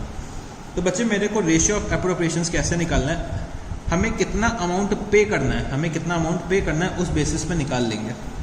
मतलब बच्चे एक्स को इंटरेस्ट ऑन कैपिटल का 18,000 रुपीज़ पे करना है, तो मैंने यहाँ पे लिखा 18,000 is to 14,000 is to 30,000 is to 10,000। ठीक है, मेरे को क्या करना है, इन चारों अमाउंट्स के बीच में एक रेशियो निकालना है और उस रेशियो में 54,000 रुपीज़ को डिस्ट्रीब्यूट कर लेना है, जिससे कि सबको प्रो राटा पैसे मिले। ठीक है, सबको इक्वली पैसा मिले और सब लोग जो अपने एप्रोप्रिएशंस में, मतलब जो अपने एप्रोप्रिएशंस में जिनको कम कम मिल रहा है तो वो इक्वली कम मिले। ठीक है, या इक्वली सबको बराबर से हिस्सा मिलना चाहिए। ठीक है, एप्रोप्रिएशंस में जितना अमाउंट उनको मिलना चाहिए उस वेट के बेसिस में हमें क्या करना है, अपने प्रॉफिट्स को डिस्ट्रीब्यूट करना है पार्टनर्स में। तो बच्चे अगर मैं यहाँ पे निकालना चाहूँ तो क्या निकल के आएगा, अगर मैं इसको सिंप्लीफाई करता हूँ, तो कितना आएगा ये, तो बच्चे ये आ जाएगा, अगर मैं 2000 से सबको डिवाइड करता हूँ तो बच्चे ये आ जाएगा 9:7 = 15 = 5। तो बच्चे मैंने एक रेशियो निकाला 9:7 = 15 = 5। अब बच्चे अगर मेरे से कोई कहता है कि इसका छोटा सा एक profit and loss appropriation account बना के दिखा दो, तो मैं यहीं पे दिखा देता हूँ, छोटा सा बिल्कुल profit and loss appropriation account, और यहाँ पे लिखता हूँ बाय नेट प्रॉफिट। तो बच्चे मेरा नेट प्रॉफिट कितना था, 54,000 रुपीज़ का था। नेट प्रॉफिट मेरा कितना था, 54,000 रुपीज़ का था। और बच्चे मेरे को इंटरेस्ट ऑन कैपिटल देना है, तो to interest on capital, interest on capital जो मेरे को पे करना है, एक एक्स को पे करना है, वाई को पे करना है। तो बच्चे एक्स को मैं कितना पे करूँगा, 54,000 × 9 डिवाइडेड बाय, बच्चे इसका टोटल कितना आएगा, 9 + 7 16, 16 + 15 31 + 5 36। तो बच्चे 9/36 एक्स को इंटरेस्ट ऑन कैपिटल मिलेगा, वाई को इंटरेस्ट ऑन कैपिटल मिलेगा 54,000 × 7/36। और बच्चे जो सैलरी मिलनी है एक्स और वाई को, तो टू सैलरी एक्स और वाई मैंने यहाँ पे लिखा 54,000 × 15/36 और 54,000 × 5/36। अगर मैं इसको कैलकुलेट करता हूँ तो बच्चे कितना आएगा, तो ये आ जाएगा 54,000 डिवाइडेड बाय 9/36, तो आएगा ये 13,500 रुपीज़। उसके बाद बच्चे 54,000 × 7 डिवाइडेड बाय 36 अगर मैं करता हूँ तो 10,500 रुपीज़। 54,000 × 15/36 करता हूँ तो बच्चे आएगा ये 22,500। और बच्चे 54,000 × 5/36 करता हूँ तो बच्चे ये आ रहा है 7,500। तो बच्चे अगर मैं टोटल करूँ तो बच्चे इसका टोटल क्या आएगा, 54,000 रुपीज़ ही आएगा। तो बच्चे मैंने 54,000 को डिस्ट्रीब्यूट करने के लिए एक रेशियो निकाला, एक कोई बेसिस निकाला कि मेरे को 54,000 रुपीज़ कैसे डिस्ट्रीब्यूट करना है। तो उसके लिए मैंने क्या करा, एक बेसिस यहाँ पे निकाल लिया। तो बच्चे ये चीज़ आपको समझ में आ गई होगी कि जब कभी भी इनसफिशिएंट प्रॉफिट्स हो रहे हैं, तो मेरे को क्या करना है, रेशियो ऑफ एप्रोप्रिएशंस कैलकुलेट करना है। इनसफिशिएंट प्रॉफिट का मतलब क्या होता है, जब हमारे एप्रोप्रिएशंस हमारे प्रॉफिट से ज़्यादा होते हैं, तो बच्चे मेरा क्या होता है, इनसफिशिएंट प्रॉफिट्स का केस अराइज होता है। और बच्चे हम लोगों ने इससे पहले क्या पढ़ा था, अगर हमारे लॉसेस आ रहे हैं तो बच्चे किसी भी तरीके का एप्रोप्रिएशन नहीं होगा, लॉस से कभी भी किसी भी तरीके का एप्रोप्रिएशन नहीं होगा। बट अगर इंटरेस्ट ऑन लोन या फिर रेंट या फिर किसी भी तरीके का एक्सपेंस दे रखा हुआ है, तो वो बच्चे हमारा चार्ज अगेंस्ट प्रॉफिट होता है, वो हमें कहाँ डेबिट करना होता है, अपने प्रॉफिट एंड लॉस अकाउंट में डेबिट करना होता है। तो उसी की बेसिस में हम लोग क्या करते हैं, अपना सही नेट प्रॉफिट या नेट लॉस पे अराइज कर सकते हैं, आ सकते हैं। तो बच्चे वो चीज़ मेरे को क्या करना होगा, कंसिडर करनी पड़ेगी करेक्ट नेट प्रॉफिट या लॉस कैलकुलेट करने के लिए। तो इसके बाद बच्चे मेरे को एक पॉइंट और डिस्कस करना है। तो बच्चे जो हमारा जो नेक्स्ट टॉपिक है छोटा सा, तो उसके लिए पहले आप लोग नोट कर लो, जो हमारा ये नेक्स्ट टॉपिक है वो हमारा इंटरेस्ट ऑन कैपिटल से रिलेटेड ही है। तो सर आपने जब हम लोगों ने इंटरेस्ट ऑन कैपिटल पढ़ा था तब आपने क्यों नहीं बताया? तो बच्चे आप लोग छोटे छोटे बच्चे थे, तब आप लोग टॉपिक को लर्न कर रहे थे, तो अगर मैं उस समय इतनी बड़ी बड़ी बातें बता देता तो बच्चे शायद आप लोग उस बात को डाइजेस्ट ना कर पाते। तो बच्चे मैं समय देख के हर चीज़ को आपको बताता हूँ, ठीक है। तो इंटरेस्ट ऑन कैपिटल के केस में अगर इनसफिशिएंट प्रॉफिट है तो मेरे साथ लिखना है यहाँ पे, इन case of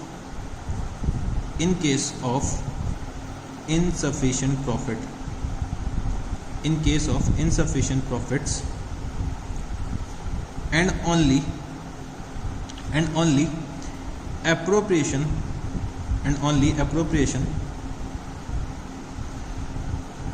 of interest on capital and only appropriation of interest on capital is given in the question, then we have to distribute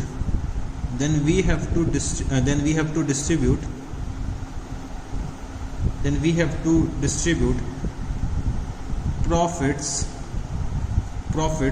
in the ratio of capitals, sir जो आपने ये लिखवाया है इसका क्या मतलब हुआ? आइए बच्चे मैं एक्सप्लेन करता हूँ कि इसका क्या मतलब हुआ। कि बच्चे जब कभी भी इनसफिशिएंट प्रॉफिट है, ठीक है, जब कभी भी इनसफिशिएंट प्रॉफिट्स हैं और बच्चे सिर्फ क्वेश्चन में एक ही अप्रोप्रिएशन दे रखा हुआ है। अभी तक क्या था, अभी तक जो हम लोगों ने क्वेश्चंस करे हैं इसमें क्या था, मल्टीपल अप्रोप्रिएशंस थे, मतलब इंटरेस्ट ऑन कैपिटल है, सैलरी है, हो सकता है कमीशन भी दे रखा हो, तो हम लोगों को क्या करना होगा, तब रेशियो ऑफ अप्रोप्रिएशन निकालना पड़ेगा। बट बच्चे अगर मेरा इनसफिशिएंट प्रॉफिट है और बच्चे मेरा सिर्फ एक ही एडजस्टमेंट दे रखा है, मतलब एक ही अप्रोप्रिएशन दे रखा है और उस अप्रोप्रिएशन का क्या नाम है, इंटरेस्ट ऑन कैपिटल। तो बच्चे अगर मेरा एक ही अप्रोप्रिएशन अगर दे रखा है और उस अप्रोप्रिएशन का क्या नाम है, इंटरेस्ट ऑन कैपिटल, तो बच्चे इंटरेस्ट ऑन कैपिटल को पार्टनर्स में डिस्ट्रीब्यूट करने के लिए हमें क्या करना होगा, उनके कैपिटल्स का एक रेशियो निकालना पड़ेगा और उस रेशियो में मेरे को क्या करना पड़ेगा, प्रॉफिट्स को डिस्ट्रीब्यूट करने पड़ेंगे। सर हाँ बच्चे, हाँ क्या हुआ?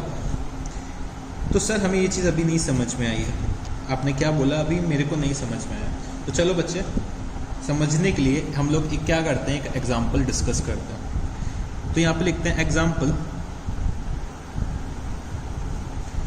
और एग्जाम्पल के लिए मैं सबसे पहले लिखता हूँ कि बच्चे A and B are two partners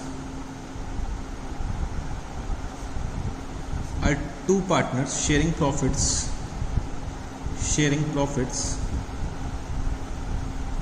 in the ratio of 2:1. A and B are two partners sharing profits in the ratio of 2:1. Net profit for the year is rupees 51,000 before charging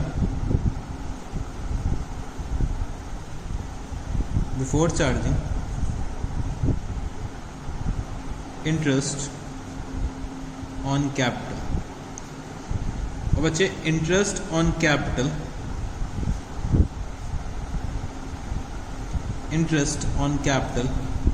is to be provided at the rate of 12% per annum on partners capital, which is ए की जो बच्चे capital दे रखी हुई है वो कितनी है, let's take a की जो कैपिटल दे रखी हुई है वो है 12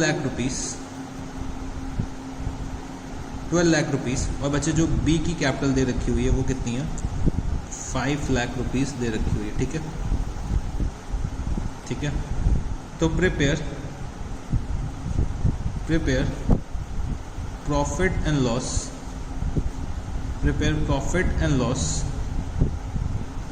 appropriation account, prepare profit and loss appropriation account. तो हमें क्या करना है इस सिचुएशन में, profit and loss appropriation account बनाना है। अब बच्चे समझने की कोशिश करना कि हमारा जो प्रॉफिट है, बच्चे प्रॉफिट को चाहो तो आप लोग इंक्रीज कर लो, इसको कर लो आप लोग, चलो अच्छा रहने दो, 51,000 रुपीज़ ही रहने दो, प्रॉफिट को 51,000 रुपीज़ ही रहने दो। तो बच्चे अगर समझने की कोशिश करो, प्रॉफिट जो हमारा है वो कितना है, 51,000 रुपीज़ का है, ठीक है। प्रॉफिट मेरा कितना है, 51,000 का है। और बच्चे अगर मैं इंटरेस्ट ऑन कैपिटल टोटल अगर मैं कैलकुलेट करता हूँ तो बच्चे 12 लाख का अगर 12% मैं निकालता हूँ तो आता है 1,44,000 प्लस 5 लाख का अगर मैं 12% निकालता हूँ तो आता है 60,000। तो बच्चे टोटल इंटरेस्ट ऑन कैपिटल मेरा कितना बन रहा है, 2,04,000 रुपीज़ का बन रहा है। मेरा टोटल इंटरेस्ट ऑन कैपिटल कितना बन रहा है, 2,04,000 रुपीज़ का बन रहा है। और बच्चे जो मेरा प्रॉफिट है वो कितना है, 51,000 रुपीज़ है। मेरा जो प्रॉफिट है वो कितना है, 51,000 रुपीज़ है। तो बच्चे यहाँ पे क्या हो रहा है, इनसफिशिएंट प्रॉफिट्स आ रहे हैं, इनसफिशिएंट प्रॉफिट्स आ रहे हैं, मतलब मेरे एप्रोप्रिएशंस ज़्यादा हैं मेरे प्रॉफिट से। तो बच्चे मेरे को अपने प्रॉफिट को इस सिचुएशन में अपने प्रॉफिट्स को रेशियो ऑफ कैपिटल के बेसिस में डिस्ट्रीब्यूट करना है, रेशियो ऑफ कैपिटल के बेसिस में डिस्ट्रीब्यूट करना है। अगर मैं इसके बेसिस में भी डिस्ट्रीब्यूट करूँगा तो बच्चे ये भी मैंने क्या करा, ये फिगर्स भी कैपिटल के बेसिस पे अराइव कर रखी है। ये फिगर्स भी बच्चे मैंने कैपिटल से ही कैलकुलेट करी, इंटरेस्ट भी मैंने किस पे डिराइव करा है, कैपिटल पे डिराइव करा है। तो अगर बच्चे मैं अगर इसका भी रेशियो निकालूंगा तो तब भी आएगा 12:5, और अगर बच्चे मैं अपने कैपिटल का रेशियो निकालता हूँ तो कितना निकल के आएगा, 12:5। बट बच्चे कभी कभी क्या होता है ना, क्वेश्चंस में इंटरेस्ट जो होता है, इंटरेस्ट नहीं देते हैं या फिर इंटरेस्ट का एक अमाउंट दे देते हैं, और हो सकता है वो अमाउंट का जो रेशियो है वो शायद हो सकता है डिफर कर लो। इसमें हम लोगों ने क्या कर रखा है, कैपिटल्स पे 12% इंटरेस्ट कैलकुलेट करा है, इसी वजह से रेशियो सेम आ रहा है। बट बच्चे अगर इंटरेस्ट ऑन कैपिटल पहले से दे रखा है या फिर नहीं दे रखा है क्वेश्चन में, तो हमें क्या करना होगा, अपने प्रॉफिट्स को इन the ratio of capital distribute कर देना होगा। तो बच्चे अगर मैं यहाँ पे अपने प्रॉफिट्स को इन the ratio of capital distribute करता हूँ तो क्या बनेगा, मैं यहाँ पे directly profit and loss appropriation account बनाता हूँ, profit and loss appropriation account बनाता हूँ। तो बच्चे मेरा क्या आएगा यहाँ पे, बाय नेट प्रॉफिट। बच्चे जो मेरा नेट प्रॉफिट है वो कितना है, 51,000 रुपीज़ का है, ठीक है। और बच्चे 51,000 को मेरे को क्या डिस्ट्रीब्यूट करना है, in the ratio of capital distribute करना है, ठीक है। तो इंटरेस्ट ऑन कैपिटल ए और बी, और बच्चे किस रेशियो में करना है, 12:5 के रेशियो में करना है। मतलब अगर मैं इसको कैलकुलेट करता हूँ तो कितना आएगा, ये आ जाएगा बच्चे 36,000 और ये आ जाएगा 15,000, कितना हो जाएगा, 51,000 रुपीज़ आ जाएगा। तो बच्चे अगर इनसफिशिएंट प्रॉफिट्स हैं और बच्चे मेरा सिर्फ एक एप्रोप्रिएशन दे रखा हुआ है, वो क्या है, इंटरेस्ट ऑन कैपिटल है। अगर इनसफिशिएंट प्रॉफिट्स हैं और जो मेरा एप्रोप्रिएशन दे रखा हुआ है वो है क्या है, इंटरेस्ट ऑन कैपिटल, तो बच्चे मेरे को अपने profits in the ratio of capital distribute करने पड़ेंगे, ठीक है। तो ये एक बहुत छोटा सा पॉइंट था जो मेरे को डिस्कस करना था। तो बच्चे इसके बाद चलो अब हम लोग आते हैं अपने एक और पॉइंट को डिस्कस करने के लिए। तो बच्चे जो हमारा नेक्स्ट टॉपिक है वो क्या है, salary and commission. Salary and commission. तो बच्चे दोनों वर्ड्स को हमें क्या करना है, इंटरप्रेट करना है, दोनों वर्ड्स को हमें अब समझना है। तो बच्चे सबसे पहले मैं सैलरी को समझने की कोशिश करता हूँ। तो बच्चे जैसे कि ये हमारी फर्म है, ठीक है, ये हमारी फर्म है, और बच्चे इसमें 3 पार्टनर्स हैं, एक है ए, एक है बी और बच्चे एक है सी, ठीक है। बच्चे जो ए है जो ए हमारा है वो क्या है, मेन पार्टनर है फर्म का, जो वर्किंग पार्टनर है वो बच्चे दिन भर फर्म के लिए बहुत मेहनत करता है, ठीक है, फर्म के लिए दिन भर बहुत मेहनत करता है। और बी और सी जो हैं वो जनरली ऑफिस में बैठे रहते हैं, ठीक है। बी और सी जनरली ऑफिस में बैठे रहते हैं और ऑफिस रिलेटेड वर्क थोड़े बहुत करते रहते हैं, ठीक है। ऑफिस रिलेटेड वर्क थोड़ा बहुत करते हैं। तो बच्चे बी और सी को सिर्फ क्या मिलता है, प्रॉफिट्स में शेयर मिलता है, इसमें शेयर इन प्रॉफिट्स मिलता है। मोर ओवर बी और सी ने अच्छा खासा कैपिटल लगा रखा है, ठीक है, क्योंकि ये दोनों बी और सी फाइनेंशियली स्ट्रांग है, तो इन्होंने अच्छा खासा कैपिटल लगा रखा है। तो बच्चे इन्हें क्या मिलता है, इंटरेस्ट ऑन कैपिटल मिलता है। बट बच्चे जो हमारा ए है वो बच्चे फर्म का वर्किंग पार्टनर है, मतलब हर जगह जा जाके क्लाइंट से मिलता है और काम करता है फर्म के लिए, ठीक है। जो भी मार्केटिंग रिलेटेड वर्क है, जो भी फील्ड रिलेटेड वर्क है, वो बच्चे ए करता है, और वो बच्चे ए फर्म के लिए बहुत मेहनत करता है। तो बच्चे बी और सी ने क्या सोचा कि चलो भाई ए इतनी मेहनत करता है तो उसको हम लोग कुछ अलग से सैलरी दे देते हैं। बच्चे अगर मैं कोई एक एम्प्लॉय रखता अपने फर्म में, तो उसको भी बच्चे मेरे को सैलरी देनी पड़ती। इससे अच्छा हम क्या कर रहे हैं, अपने जो पार्टनर है, हमारा जो पार्टनर है, उसको हम लोग क्या कर रहे हैं, सैलरी दे रहे हैं उसकी मेहनत के लिए, ठीक है, उसकी मेहनत के लिए। तो बच्चे जो सैलरी हमारा होता है वो क्या होता है, एप्रोप्रिएशन होता है, वो हमारा चार्ज अगेंस्ट प्रॉफिट नहीं होता है। एप्रोप्रिएशन होता है मतलब अगर हम लोग अपने पार्टनर्स को सैलरी दे रहे हैं तो हम लोग क्या कर रहे हैं, अपने प्रॉफिट्स को एप्रोप्रिएट कर रहे हैं पार्टनर्स में। तो हम लोगों को सैलरी क्या करना है, एप्रोप्रिएट करना है पार्टनर्स में। सैलरी हमारा क्या होता है, एप्रोप्रिएशन ऑफ प्रॉफिट होता है, हमारा चार्ज अगेंस्ट प्रॉफिट नहीं होता है, ठीक है। ये चीज़ सबसे पहले एक हमें समझनी है कि हमारा जो सैलरी है वो क्या है, एप्रोप्रिएशन ऑफ प्रॉफिट है, हम अपने प्रॉफिट्स को बांट रहे हैं। तो सर सैलरी हमारा चार्ज अगेंस्ट प्रॉफिट क्यों नहीं हो सकता, बच्चे समझने की कोशिश करो। जो हमारी फर्म है, ठीक है, जो हमारे पार्टनर्स है, पार्टनर्स का जो मेन रोल हमारा क्या होता है कि वो फर्म के लिए काम करें और बच्चे प्रॉफिट्स में हिस्सा लेकर जाए। मेन रोल पार्टनर्स का क्या होता है कि वो फर्म के लिए काम करें और प्रॉफिट्स में हिस्सा लेकर जाए, ठीक है। बट बच्चे अगर कोई पार्टनर थोड़ा एक्स्ट्रा एफर्ट कर रहा है अपनी तरफ से, तो हम लोग क्या करते हैं, उसको सैलरी दे देते हैं। बट मेन रोल उसका क्या होता है, एज अ पार्टनर होता है, उसको प्रॉफिट्स घर ले जाने के लिए होता है। बट हम लोग अलग से उसको कुछ एप्रोप्रिएशंस कर देते हैं। तो बच्चे वो सैलरी जो हो रही है वो उसकी मेहनत के लिए मिल रही है, तो उसको हम लोग अलग से क्या कर रहे हैं, प्रॉफिट का एक हिस्सा दे रहे हैं। तो वो हमारा क्या हो जाएगा, एप्रोप्रिएशन हो जाएगा। तो बच्चे सैलरी जो होती है हमारी क्या होती है, एप्रोप्रिएशन होती है। हम लोग क्या कर रहे हैं, अपने प्रॉफिट्स को बांट रहे हैं। फिर बच्चे हम लोग आते हैं कमीशन पे। तो कमीशन में क्या होता है कि बच्चे जैसे ये मेरी फर्म है, इसमें 2 पार्टनर्स हैं, ठीक है, मेरे फर्म में 2 पार्टनर्स हैं। लेट्स टेक ये है ए और ये है बी, ठीक है। ए जो है बच्चे वो मार्केटिंग रिलेटेड वर्क बहुत करता है, वो जाके कस्टमर से मिलता है, मतलब ए के जो लिंक्स हैं वो बहुत अच्छे हैं, ठीक है, ए के जो हमारे लिंक्स हैं वो बहुत अच्छे हैं। तो बच्चे ए क्या करता है, जितने भी कस्टमर से मिलता है और कस्टमर से मिल के क्या करता है, सेल कर देता है। मतलब कस्टमर से मिल के ये कस्टमर्स को सेल कर देता है। ये इतना अच्छा मार्केटिंग पर्सन है कि जो भी बंदा इससे मिलता है वो इससे प्रोडक्ट ज़रूर खरीदता है। तो बच्चे ए ने क्या कहा कि ए इतनी सेल्स लेकर आता है बिजनेस के लिए कि भाई कुछ ना कुछ उसको भी प्रॉफिट का कुछ ना कुछ कमीशन मिलना चाहिए। भाई ए इतनी मेहनत कर रहा है, जितने भी कस्टमर से मिलता है उनको सेल कर देता है। तो ए क्या कहता है, हमें कुछ ना कुछ कमीशन मिलना चाहिए, हमें कुछ ना कुछ कमीशन मिलना चाहिए प्रॉफिट का। तो यहाँ पे बी ने कहा चलो भाई ठीक है, आप कमीशन ले लो, प्रॉफिट का कुछ परसेंट कमीशन ले लो। तो बच्चे यहाँ पे क्या करना है, अगर हम लोग कमीशन दे रहे हैं ए को, तो हम लोग क्या करें, अपने प्रॉफिट्स को डिस्ट्रीब्यूट करें, अपने प्रॉफिट्स को बांट रहे हैं। तो बच्चे कमीशन भी मेरा क्या होता है, एप्रोप्रिएशन ऑफ प्रॉफिट होता है, एप्रोप्रिएशन ऑफ प्रॉफिट होता है। बच्चे सैलरी और कमीशन मेरा दोनों क्या होता है, एप्रोप्रिएशन ऑफ प्रॉफिट होता है। जो चीज़ ये बात मेरे को आपको बतानी थी सबसे पहले। तो फिर बच्चे हमें क्या आना चाहिए, सैलरी और कमीशन के केस में जर्नल एंट्रीज पास करना आना चाहिए। तो बच्चे जर्नल एंट्री अगर मैं करना चाहूँ तो क्या बनेगी, जर्नल एंट्री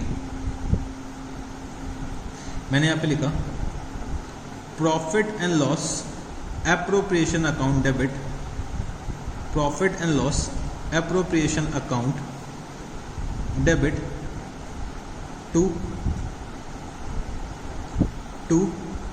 सैलरी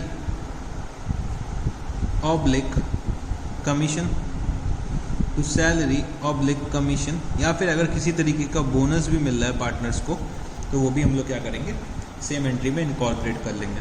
फिर बच्चे अब हमने क्या करा, सैलरी कमीशन बोनस को बांट तो दिया है profit and loss appropriation account के थ्रू। अब मेरे को क्या करना है, ये सैलरी बोनस और कमीशन पार्टनर्स को प्रोवाइड भी करनी है, तो मैं क्या करूँगा, उनके कैपिटल अकाउंट्स में ट्रांसफ़र कर दूंगा। तो मैं यहाँ पे लिखूँगा salary, commission,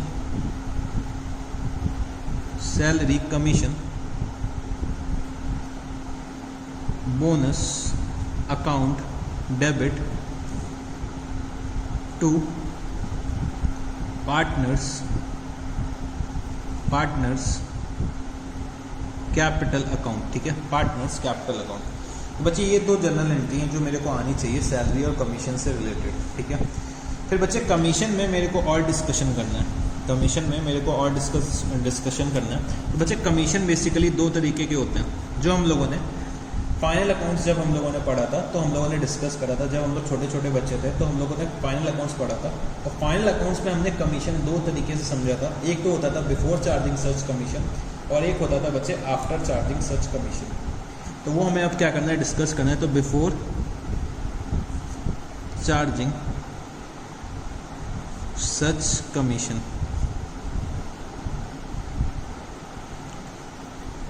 before charging such commission. तो इसके लिए मैं क्या करता हूँ, एक एग्जांपल लेता हूँ। तो बच्चे क्वेश्चन में दे रखा है कि नेट प्रॉफिट हमारा क्या है, नेट प्रॉफिट हमारा क्या है। लेट्स टेक नेट प्रॉफिट हमारा है 1 लाख रुपीज़ और ए को बच्चे 10% कमीशन दिया जा रहा है, 10% commission before charging such commission, before charging such commission. तो बच्चे मेरे को क्या करना होगा, सिर्फ अपने नेट प्रॉफिट का 10% अगर मैं निकाल लेता हूँ तो बच्चे ये मेरा केस क्या बन जाएगा, बिफोर चार्जिंग सच कमीशन का। और मैंने यहाँ पे लिखा 1 लाख का 10%, दैट इज़ 10,000 रुपीज़ क्या हो जाएगा, ए का कमीशन हो जाएगा। और बच्चे जो डिविजिबल प्रॉफिट बचेगा वो कितना हो जाएगा, 90,000 रुपीज़ मेरा क्या हो जाएगा, डिविजिबल प्रॉफिट। ठीक है, 90,000 रुपीज़ मेरा क्या हो जाएगा, डिविजिबल प्रॉफिट मेरा कितना हो जाएगा, 90,000 रुपीज़ हो जाएगा।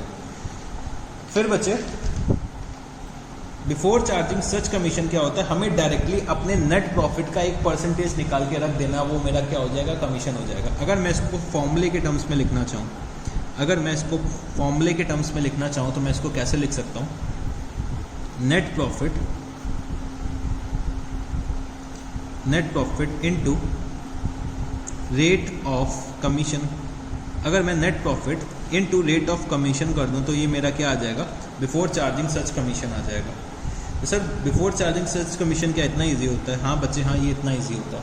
बस हमें क्या करना होगा, नेट प्रॉफिट का परसेंटेज निकाल के रख देना होगा। तो मेरा क्या आ जाएगा, कमीशन हमारा क्या आ जाएगा, कमीशन। ठीक है, हमारे कमीशन का अमाउंट निकल के आ जाएगा। बट बच्चे अगर हमें क्वेश्चन में दे रखा है कि आफ्टर चार्जिंग सच कमीशन, हमें जो कमीशन कैलकुलेट करना है वो क्या है, after charging such commission calculate करना है। तब बच्चे हम लोग क्या करेंगे, तो उसके लिए सबसे पहले मैं क्या करता हूँ, आपको एक फॉर्मूला लिखाता हूँ। तो हमने यहाँ पे लिखा net profit into rate of commission divided by 100 plus rate of commission. अगर मैं ये फॉर्मूला अप्लाई कर देता हूँ तो मेरा क्या आ जाएगा, आफ्टर चार्जिंग सच कमीशन आ जाएगा। फॉर एग्जाम्पल अगर मैं लेता हूँ, मेरा नेट प्रॉफिट कितना है, 1,10,000 रुपीज़ का है। ठीक है, और रेट ऑफ कमीशन कितना है, 10% है।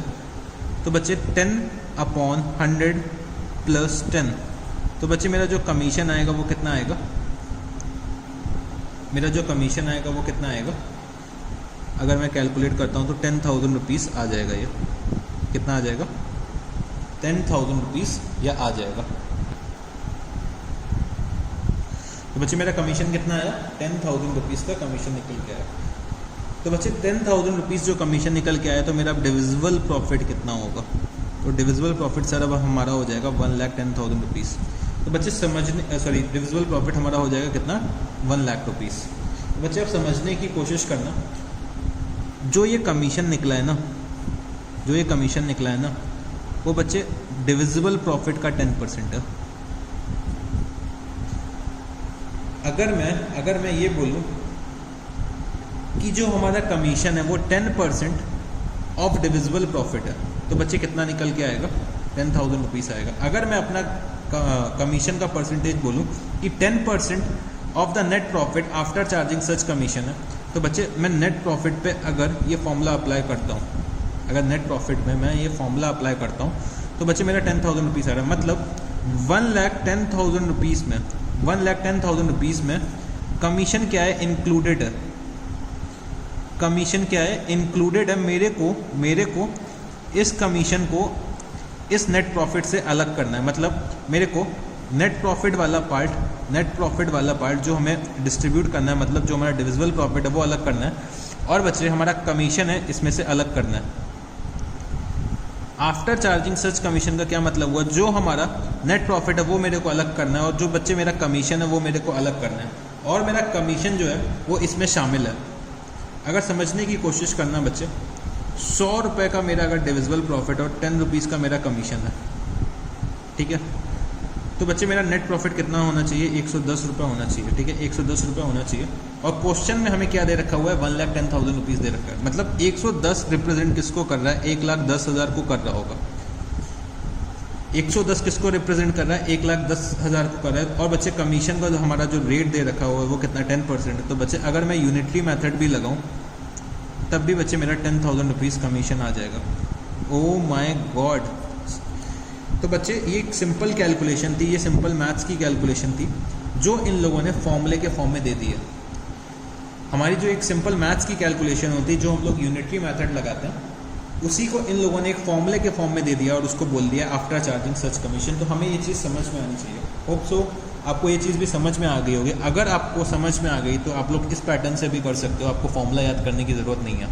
अगर आपको ये चीज़ नहीं समझ में आ रही है, अगर ये चीज़ नहीं समझ में आ रही है, अगर आप लोग मैथ्स स्टूडेंट्स नहीं हैं, आपको मैथ्स बहुत अच्छे से नहीं समझ में आती है, तो डायरेक्टली आप लोग इस फॉर्मूले को अप्लाई करके अपना आंसर निकाल सकते हैं। तो मेरी क्लास में क्या होता है ना बच्चे, दोनों तरीके के बच्चे होते हैं। एक को होता है कि भाई हमको आंसर निकालना है कैसे भी करके, और एक होता है भाई हमको कॉन्सेप्ट अगर समझ में आ गया तो हमें क्या करना है, फॉर्मूले याद करने की ज़रूरत नहीं पड़ेगी। तो बच्चे मैं क्या कर रहा हूँ, दोनों बच्चों के लिए काम कर रहा हूँ। तो अगर किसी को समझ में आ गया तो डायरेक्टली यूनिटरी मेथड लगा के भी कमीशन कैलकुलेट कर सकता है। अगर किसी को नहीं समझ में आया तो इस फॉर्मूले में रख लेना, ऑटोमेटिकली कमीशन निकल के आ जाएगा। ठीक है। अब बच्चे हमारे जो कमीशन से रिलेटेड क्वेश्चंस होते हैं वो इतने इजी भी नहीं होते। एग्जामिनर क्या करता है, हमसे आफ्टर चार्जिंग सच कमीशन पे बहुत ज़्यादा खेलता है। ठीक है, बहुत से तरीके की लैंग्वेजेस दे देता है क्वेश्चन में कि हम लोग उसमें क्या होते हैं, कन्फ्यूज़ हो जाते हैं। तो सबसे पहले हमें क्या करना है, अब लैंग्वेज को इंटरप्रेट करना आना चाहिए। तो सबसे पहले मैं क्या करने जा रहा हूँ, एक और एग्जाम्पल आपको कराने जा रहा हूँ। इस एग्जाम्पल के थ्रू हम लोग क्या करेंगे, क्वेश्चन को इंटरप्रेट करने की कोशिश करेंगे कि किस टाइप का क्वेश्चन पता नहीं एग्जामिनर हमसे पूछ लिया। तो हमें क्या करना है, लैंग्वेज को थोड़ा सा इंटरप्रेट करना सीखना है कि हमारे क्वेश्चन की जो लैंग्वेज है उसमें से हमें कैसे कमीशन को डिराइव करना है, या फिर कोई भी फिगर को हमें कैसे डिराइव करना है। उसके लिए मैं एक एग्जाम्पल आपको कराने जा रहा हूँ। तो आप लोग लिख सकते हैं एग्जाम्पल,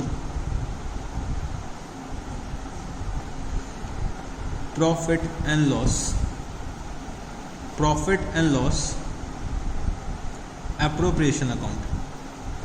ठीक है, profit and loss appropriation account दे रखा हुआ है। मेरे साथ एक profit and loss appropriation account बना लेना आप लोग क्विकली। तो बच्चे यहाँ पे दे रखा है कि बाय नेट प्रॉफिट 70,000 रुपीज़। फिर बच्चे यहाँ पे दे रखा है to interest on capital 15,000 rupees, to salary 10,000 rupees. फिर बच्चे टू कमीशन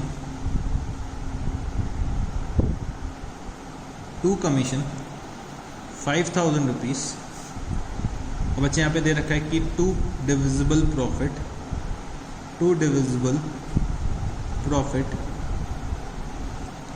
जो हमारा बैलेंस अब कितना निकल के आएगा, आप लोग बताओ मेरे को। मेरा बैलेंस, चलो बच्चे एक चीज़ और इंक्लूड कर लेते हैं, इंटरेस्ट ऑन ड्राइंग्स भी ले लेते हैं। बाय इंटरेस्ट ऑन ड्राइंग्स, बच्चे इंटरेस्ट ऑन ड्राइंग्स जो दे रखी है वो कितनी है, 20,000 रुपीज़। ठीक है, तो बच्चे मेरा डिविजिबल प्रॉफिट कितना निकल के आएगा, जल्दी से मेरे को कैलकुलेट करके बता दो आप लोग। तो सर डिविजिबल प्रॉफिट जो आएगा वो आपका आएगा 60,000 रुपीज़। ठीक है, तो सर इसमें आपने सॉल्व क्या करा है? बच्चे अब मैं इसको थोड़ा सा इंटरप्रेट करना सिखाना चाहता हूँ, तो मेरे साथ यहाँ पे चीज़ें लिखते जाओ, पॉइंट्स लिखते जाओ। एक तो बच्चे नेट प्रॉफिट, फिर बच्चे दूसरा डिविजिबल प्रॉफिट, तीसरा net profit after charging interest on capital. तो बच्चे चौथा point net profit after charging interest on capital and commission. फिर बच्चे net profit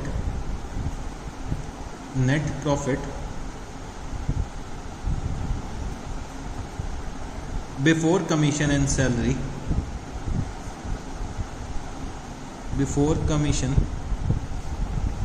salary, but after interest on capital। और बच्चे sixth point net profit before interest on capital but after salary. तो बच्चे इतनी चीज़ें मेरे को क्या करनी, कैलकुलेट करनी थी। यहाँ पे लिख लेना आप लोग कैलकुलेट।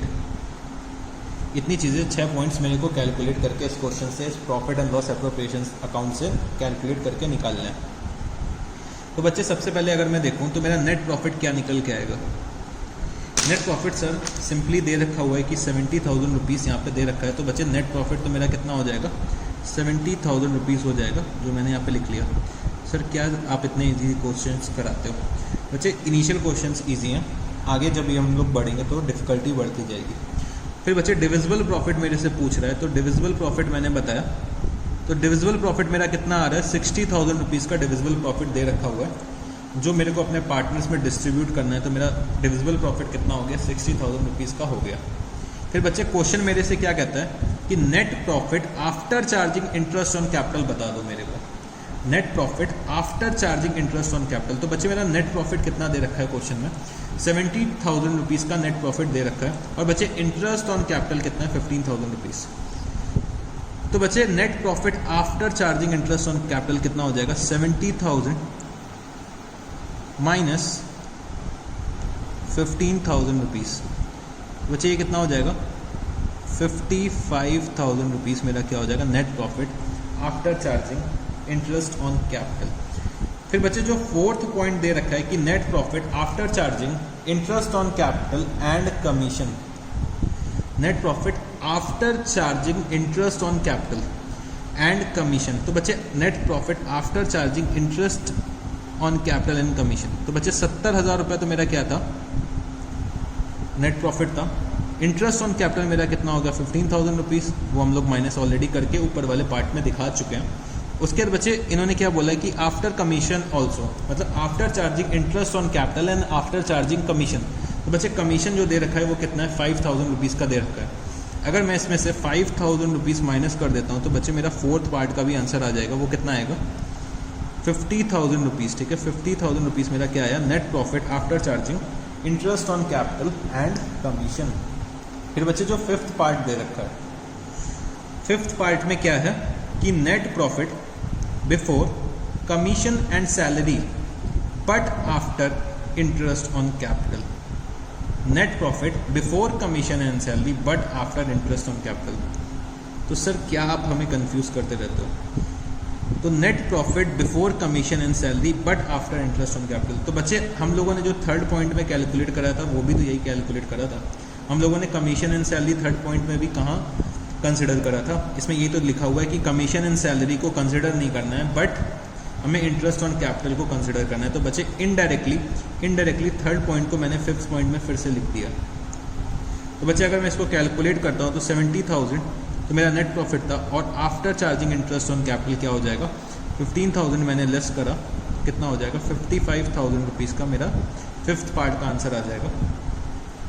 और बच्चे 6th पार्ट का अगर मैं सॉल्व करना चाहूँ तो क्या आएगा, net profit before interest on capital, मतलब बच्चे मेरे को इंटरेस्ट ऑन कैपिटल नहीं चार्ज करना है बट सैलरी चार्ज करनी है, तो मतलब net profit before interest on capital but after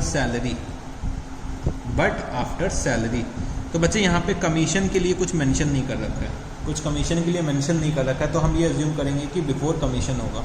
अगर कमीशन लिखा होता तो हम लोग कमीशन को कंसिडर करते हैं, अगर कमीशन नहीं लिखा है तो हम लोग कमीशन को कंसिडर भी नहीं करेंगे। तो बच्चे हमारा जो नेट प्रॉफिट है वो 70,000 रुपीज़ है, और बिफोर इंटरेस्ट ऑन कैपिटल मतलब इंटरेस्ट ऑन कैपिटल को हमें कंसिडर नहीं करना है, और कमीशन भी नहीं लिखा है तो हम उसको नहीं कंसिडर करेंगे। हम अपने तरफ से कमीशन को इंक्लूड नहीं करेंगे, कमीशन को लेस नहीं करेंगे, ठीक है। हमें अपना दिमाग नहीं लगाना है, जितना क्वेश्चन में हमें दिया है बस हमें उतना करना है, जितना हमें क्वेश्चन में दिया है हमें उतना करना है, क्योंकि जो बच्चे हमारा क्वेश्चन होता है ना, जो क्वेश्चन होता है वो हमारा भगवान का रूप होता है, ठीक है, भगवान का रूप होता है, तो जैसा भी क्वेश्चन बोलेगा हमें वैसा करना होगा।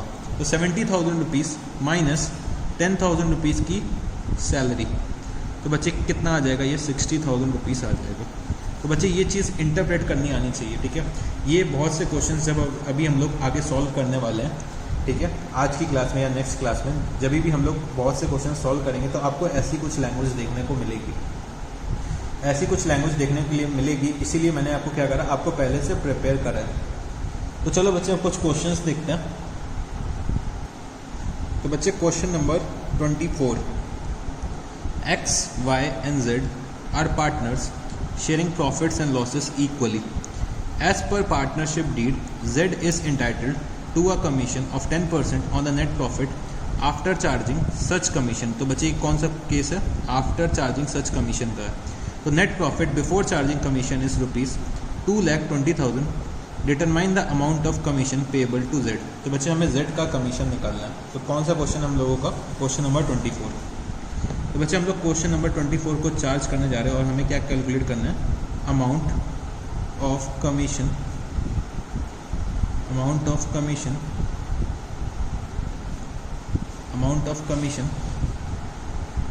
Payable to Z। अगर मैं इसका फॉर्मूला लिखना चाहूँ तो क्या लिख सकता हूँ, net profit into rate upon 100 plus rate, net profit into rate upon 100 plus rate. और बच्चे नेट प्रॉफिट हमारा कितना दे रखा हुआ है, 2,20,000 रुपीज़। रेट जो कमीशन का दे रखा है वो क्या है, 10% है। और बच्चे 100 प्लस 10, अगर मैं इसको सॉल्व करता हूँ तो बच्चे ये कितना आएगा, तो 2,20,000 इंटू 10 डिवाइडेड बाय 110, तो बच्चे ये आ जाएगा 20,000 रुपीज़ आ जाएगा, ठीक है। तो हमारा amount of commission payable to Z कितना निकल के आया, 20,000 रुपीज़। तो सर ये तो बहुत ईजी सा क्वेश्चन था। हाँ बच्चे हैं, ये बहुत ईजी सा क्वेश्चन था। चलो हम लोग एक और क्वेश्चन डिस्कस करते हैं। तो बच्चे अब हम लोग डिस्कस करने जा रहे हैं क्वेश्चन नंबर 25, ठीक है, 25। तो A, B, C and D are partners sharing profits as 4:3:2:1 respectively.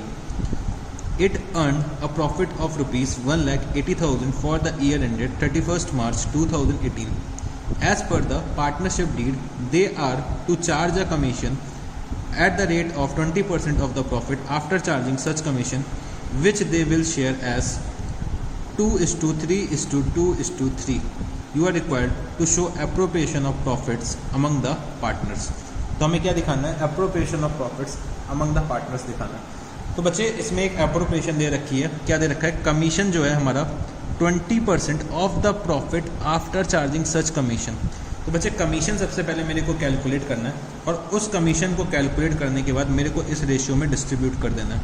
फिर बच्चे जब मैं कमीशन को डिस्ट्रीब्यूट कर दूंगा तो जो भी मेरा रिमेनिंग प्रॉफिट बचेगा वो मैं अपने पार्टनर्स में इस रेशियो में बांट दूंगा, ठीक है। तो चलो इस क्वेश्चन को सॉल्व करते हैं। तो हमें क्या दिखाना है, एप्रोप्रिएशन ऑफ प्रॉफिट्स दिखाना है। तो हमने यहाँ पे लिखा क्वेश्चन नंबर 25। तो बच्चे मैं एप्रोप्रिएशन के लिए मैं क्या करता हूँ, एक profit and loss appropriation account बना लेता हूँ। तो profit and loss appropriation account मैं बना रहा हूँ, और मैंने यहाँ पे लिखा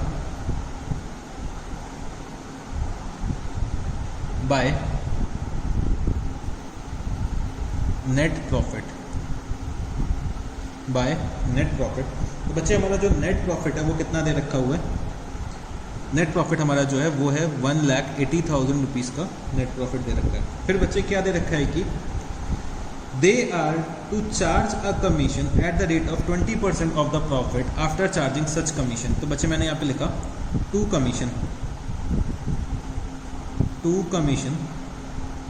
और बच्चे कमीशन किसको किसको मिल रहा है, ए बी सी और डी, ए बी सी और डी। और बच्चे जो ये कमीशन है वो लोग किस रेशियो में शेयर करने वाले हैं, अगर मैं कैलकुलेट करना चाहूँ तो 2 + 3 5, 5 + 5 10। तो बच्चे 2/10 ए को मिलेगा, 3/10 बी को मिलेगा, 2/10 सी को मिलेगा और 3/10 डी को मिलेगा। ठीक है, चलो बच्चे यहाँ पे कमीशन सबसे पहले कैलकुलेट कर लेते हो। यहाँ पे मेरे साथ एक आप लोग वर्किंग नोट बनाना, वर्किंग नोट। मैंने यहाँ पे लिखा कैलकुलेशन ऑफ कमीशन। तो बच्चे कमीशन के लिए क्या दे रखा है कि 20% हमें नेट प्रॉफिट का प्रोवाइड करना है आफ्टर चार्जिंग सच कमीशन।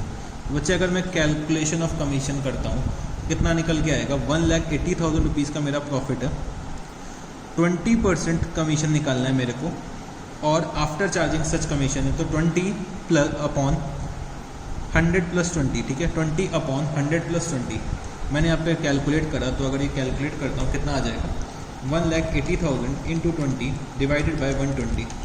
तो बच्चे ये जो आ रहा है वो कितना हो जाएगा, 30,000 रुपीज़ का कमीशन निकल के आया, 30,000 रुपीज़ का कमीशन निकल के आया। तो बच्चे 30,000 मैंने यहाँ पे लिखा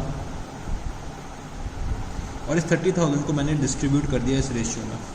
तो बच्चे अगर मैं 30,000 को इस रेशियो में डिस्ट्रीब्यूट करता हूँ तो क्या क्या आ जाएगा, 6,000, 9,000, 6,000 और 9,000। बच्चे मैंने क्या करा, कमीशन को डिस्ट्रीब्यूट कर दिया। फिर बच्चे मैंने अपना डिविजिबल प्रॉफिट निकाला तो 2 डिविजिबल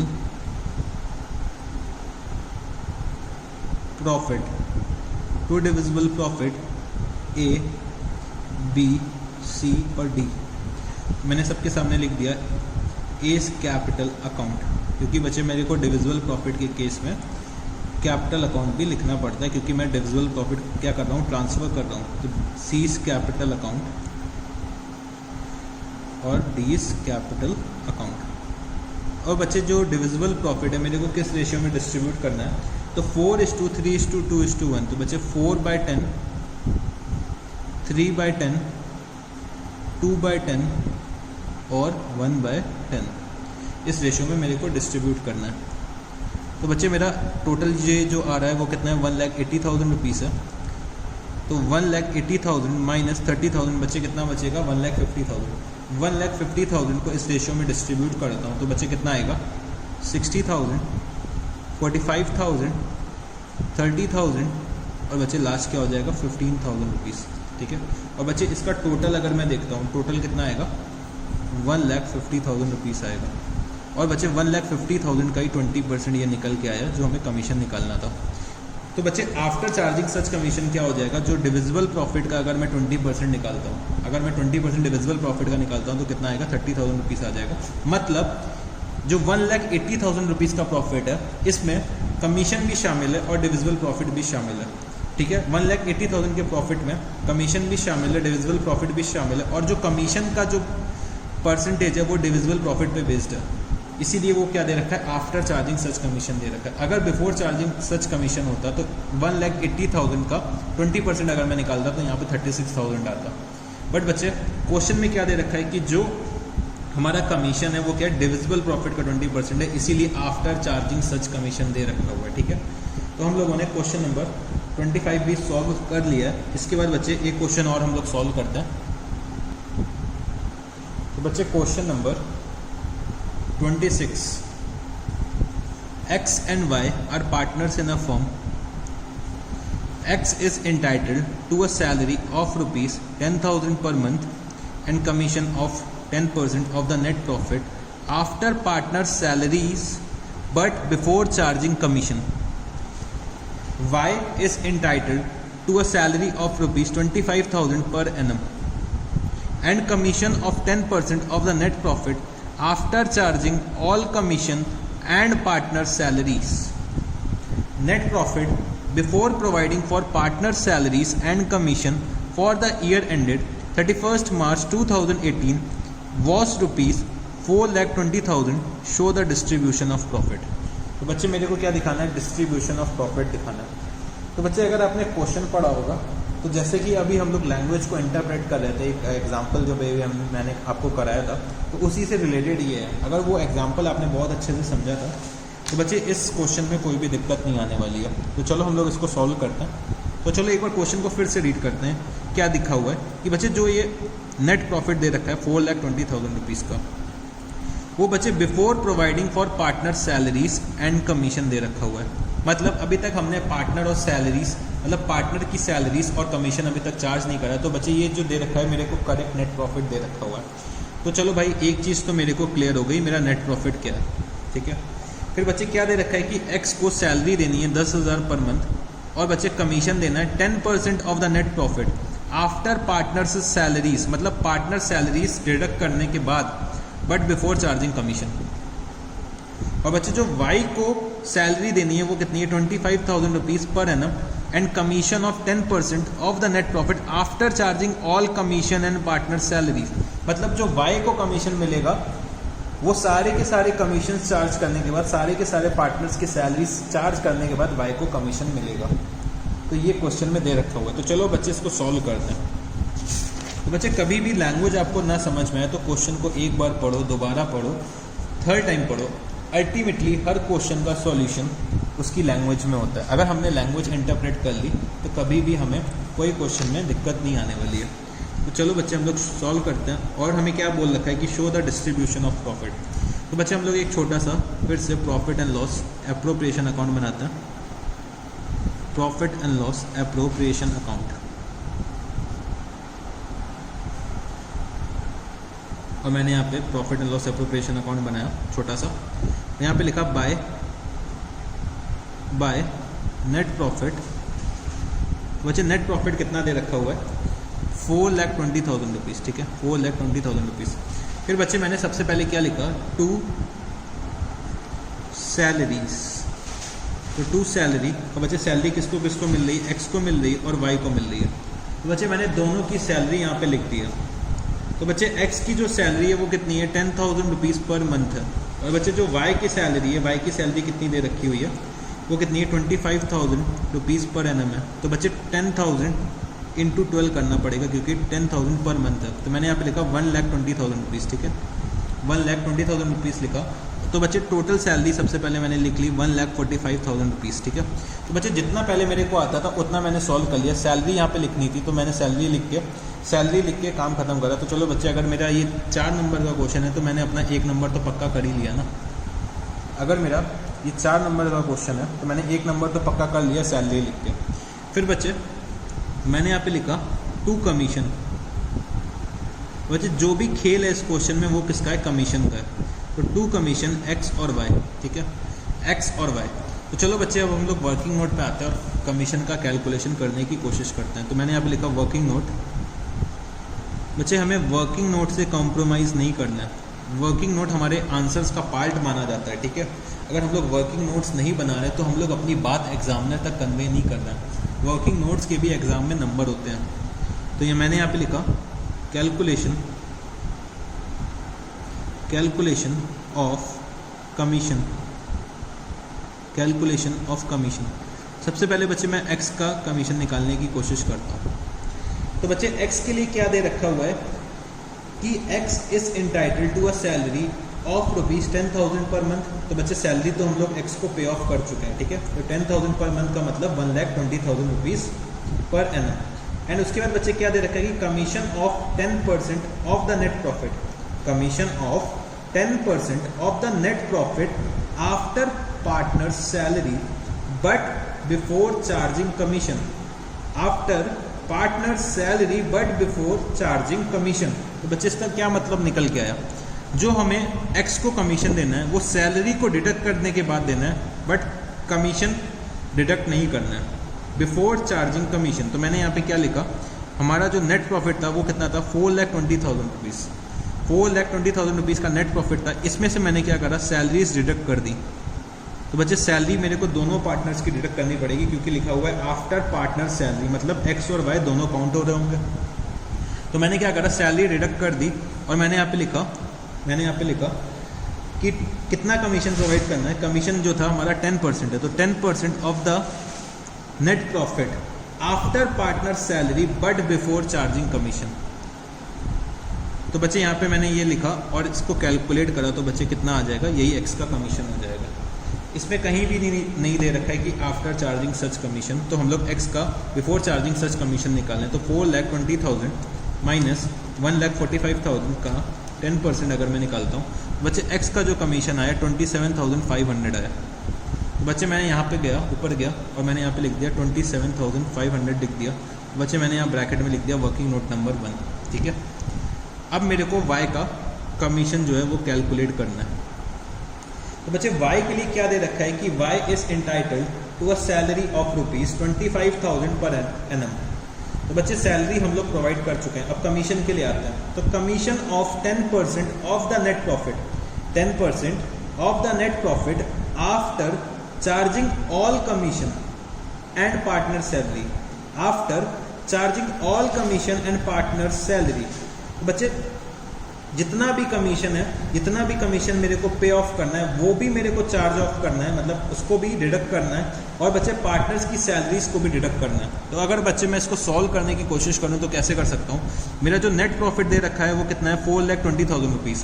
तो सबसे पहले मैंने क्या करा, पार्टनर्स की सैलरी हटा दी, यहाँ से पार्टनर्स की सैलरी हटा दी। फिर बच्चे क्या दे रखा है कि आफ्टर चार्जिंग ऑल कमीशन, मतलब मेरे को सारे के सारे कमीशन चार्ज करने हैं। तो बच्चे मैंने यहाँ पे एक्स का कमीशन भी हटा दिया, पर बच्चे वाई का कमीशन तो अभी तक मेरे को मालूम ही नहीं है, वाई का कमीशन मेरे को मालूम नहीं है। तो बच्चे मैं कैसे हटाऊंगा, तो उसके लिए हमने क्या एक फॉर्मूला पढ़ रखा था, आफ्टर चार्जिंग सच कमीशन। तो मैंने यहाँ पे लिखा into rate upon 100 plus rate, into rate upon 100 plus rate.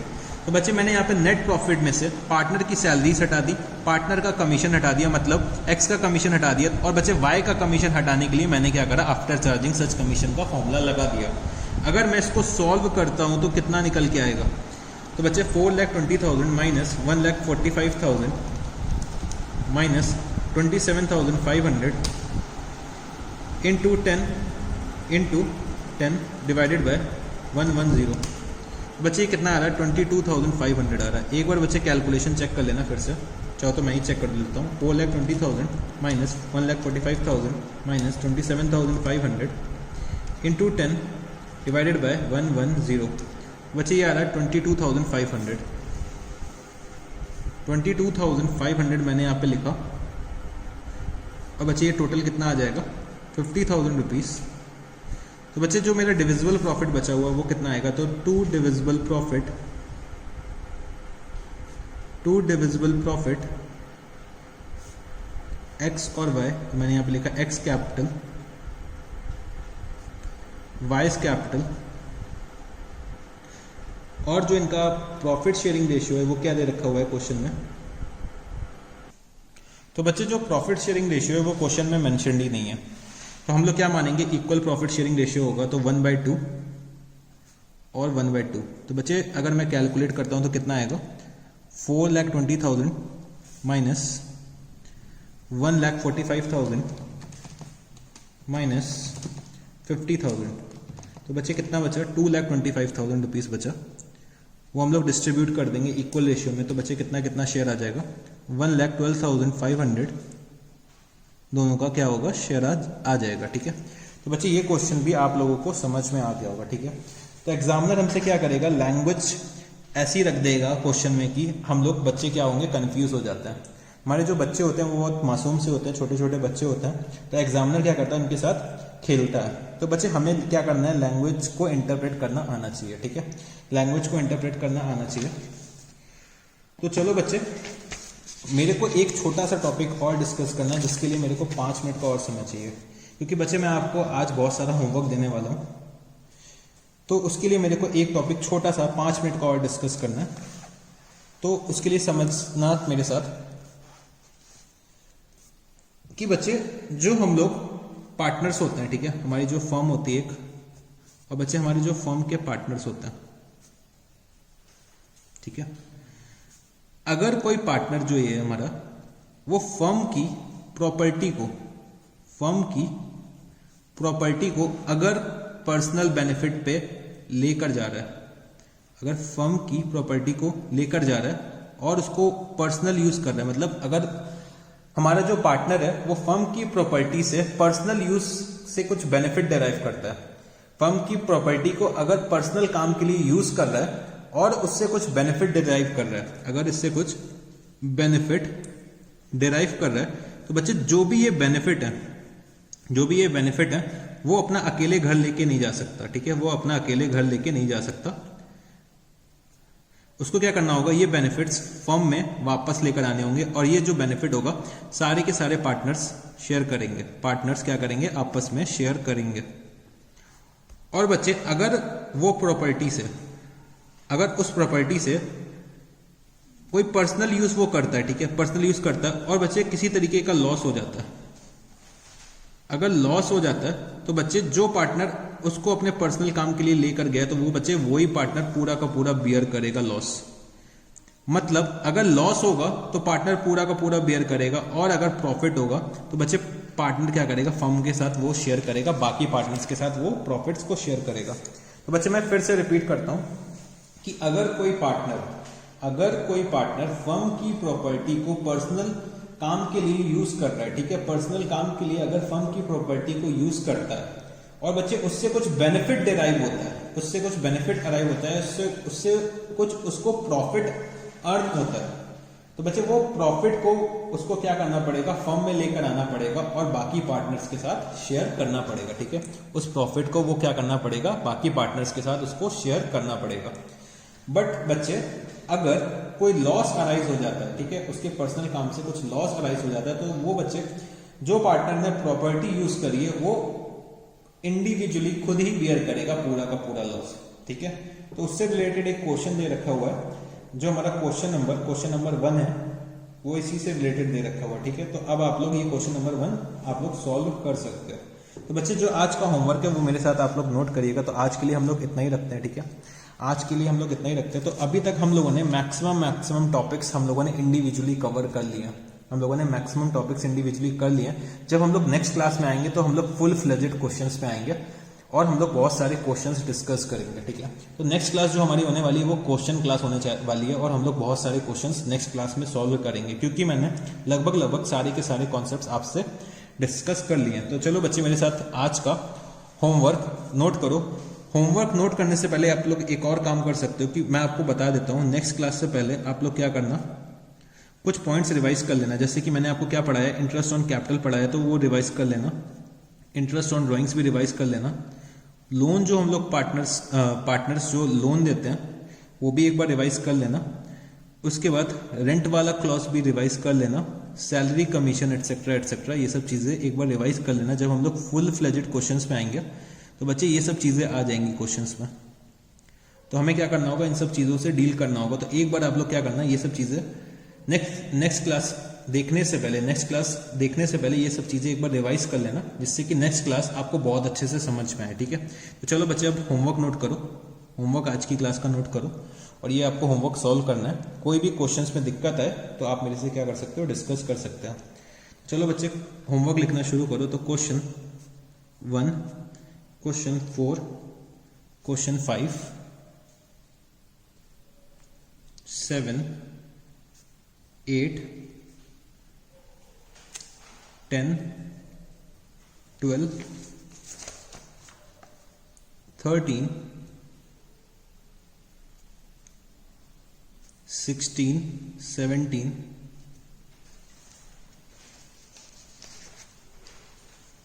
19, 20, 21। फिर बच्चे 22 और क्वेश्चन नंबर 23, ठीक है। तो बच्चे आपको इतने क्वेश्चन सॉल्व करने हैं। सब क्वेश्चंस मुश्किल से 5-5 मिनट्स के हैं, ठीक है।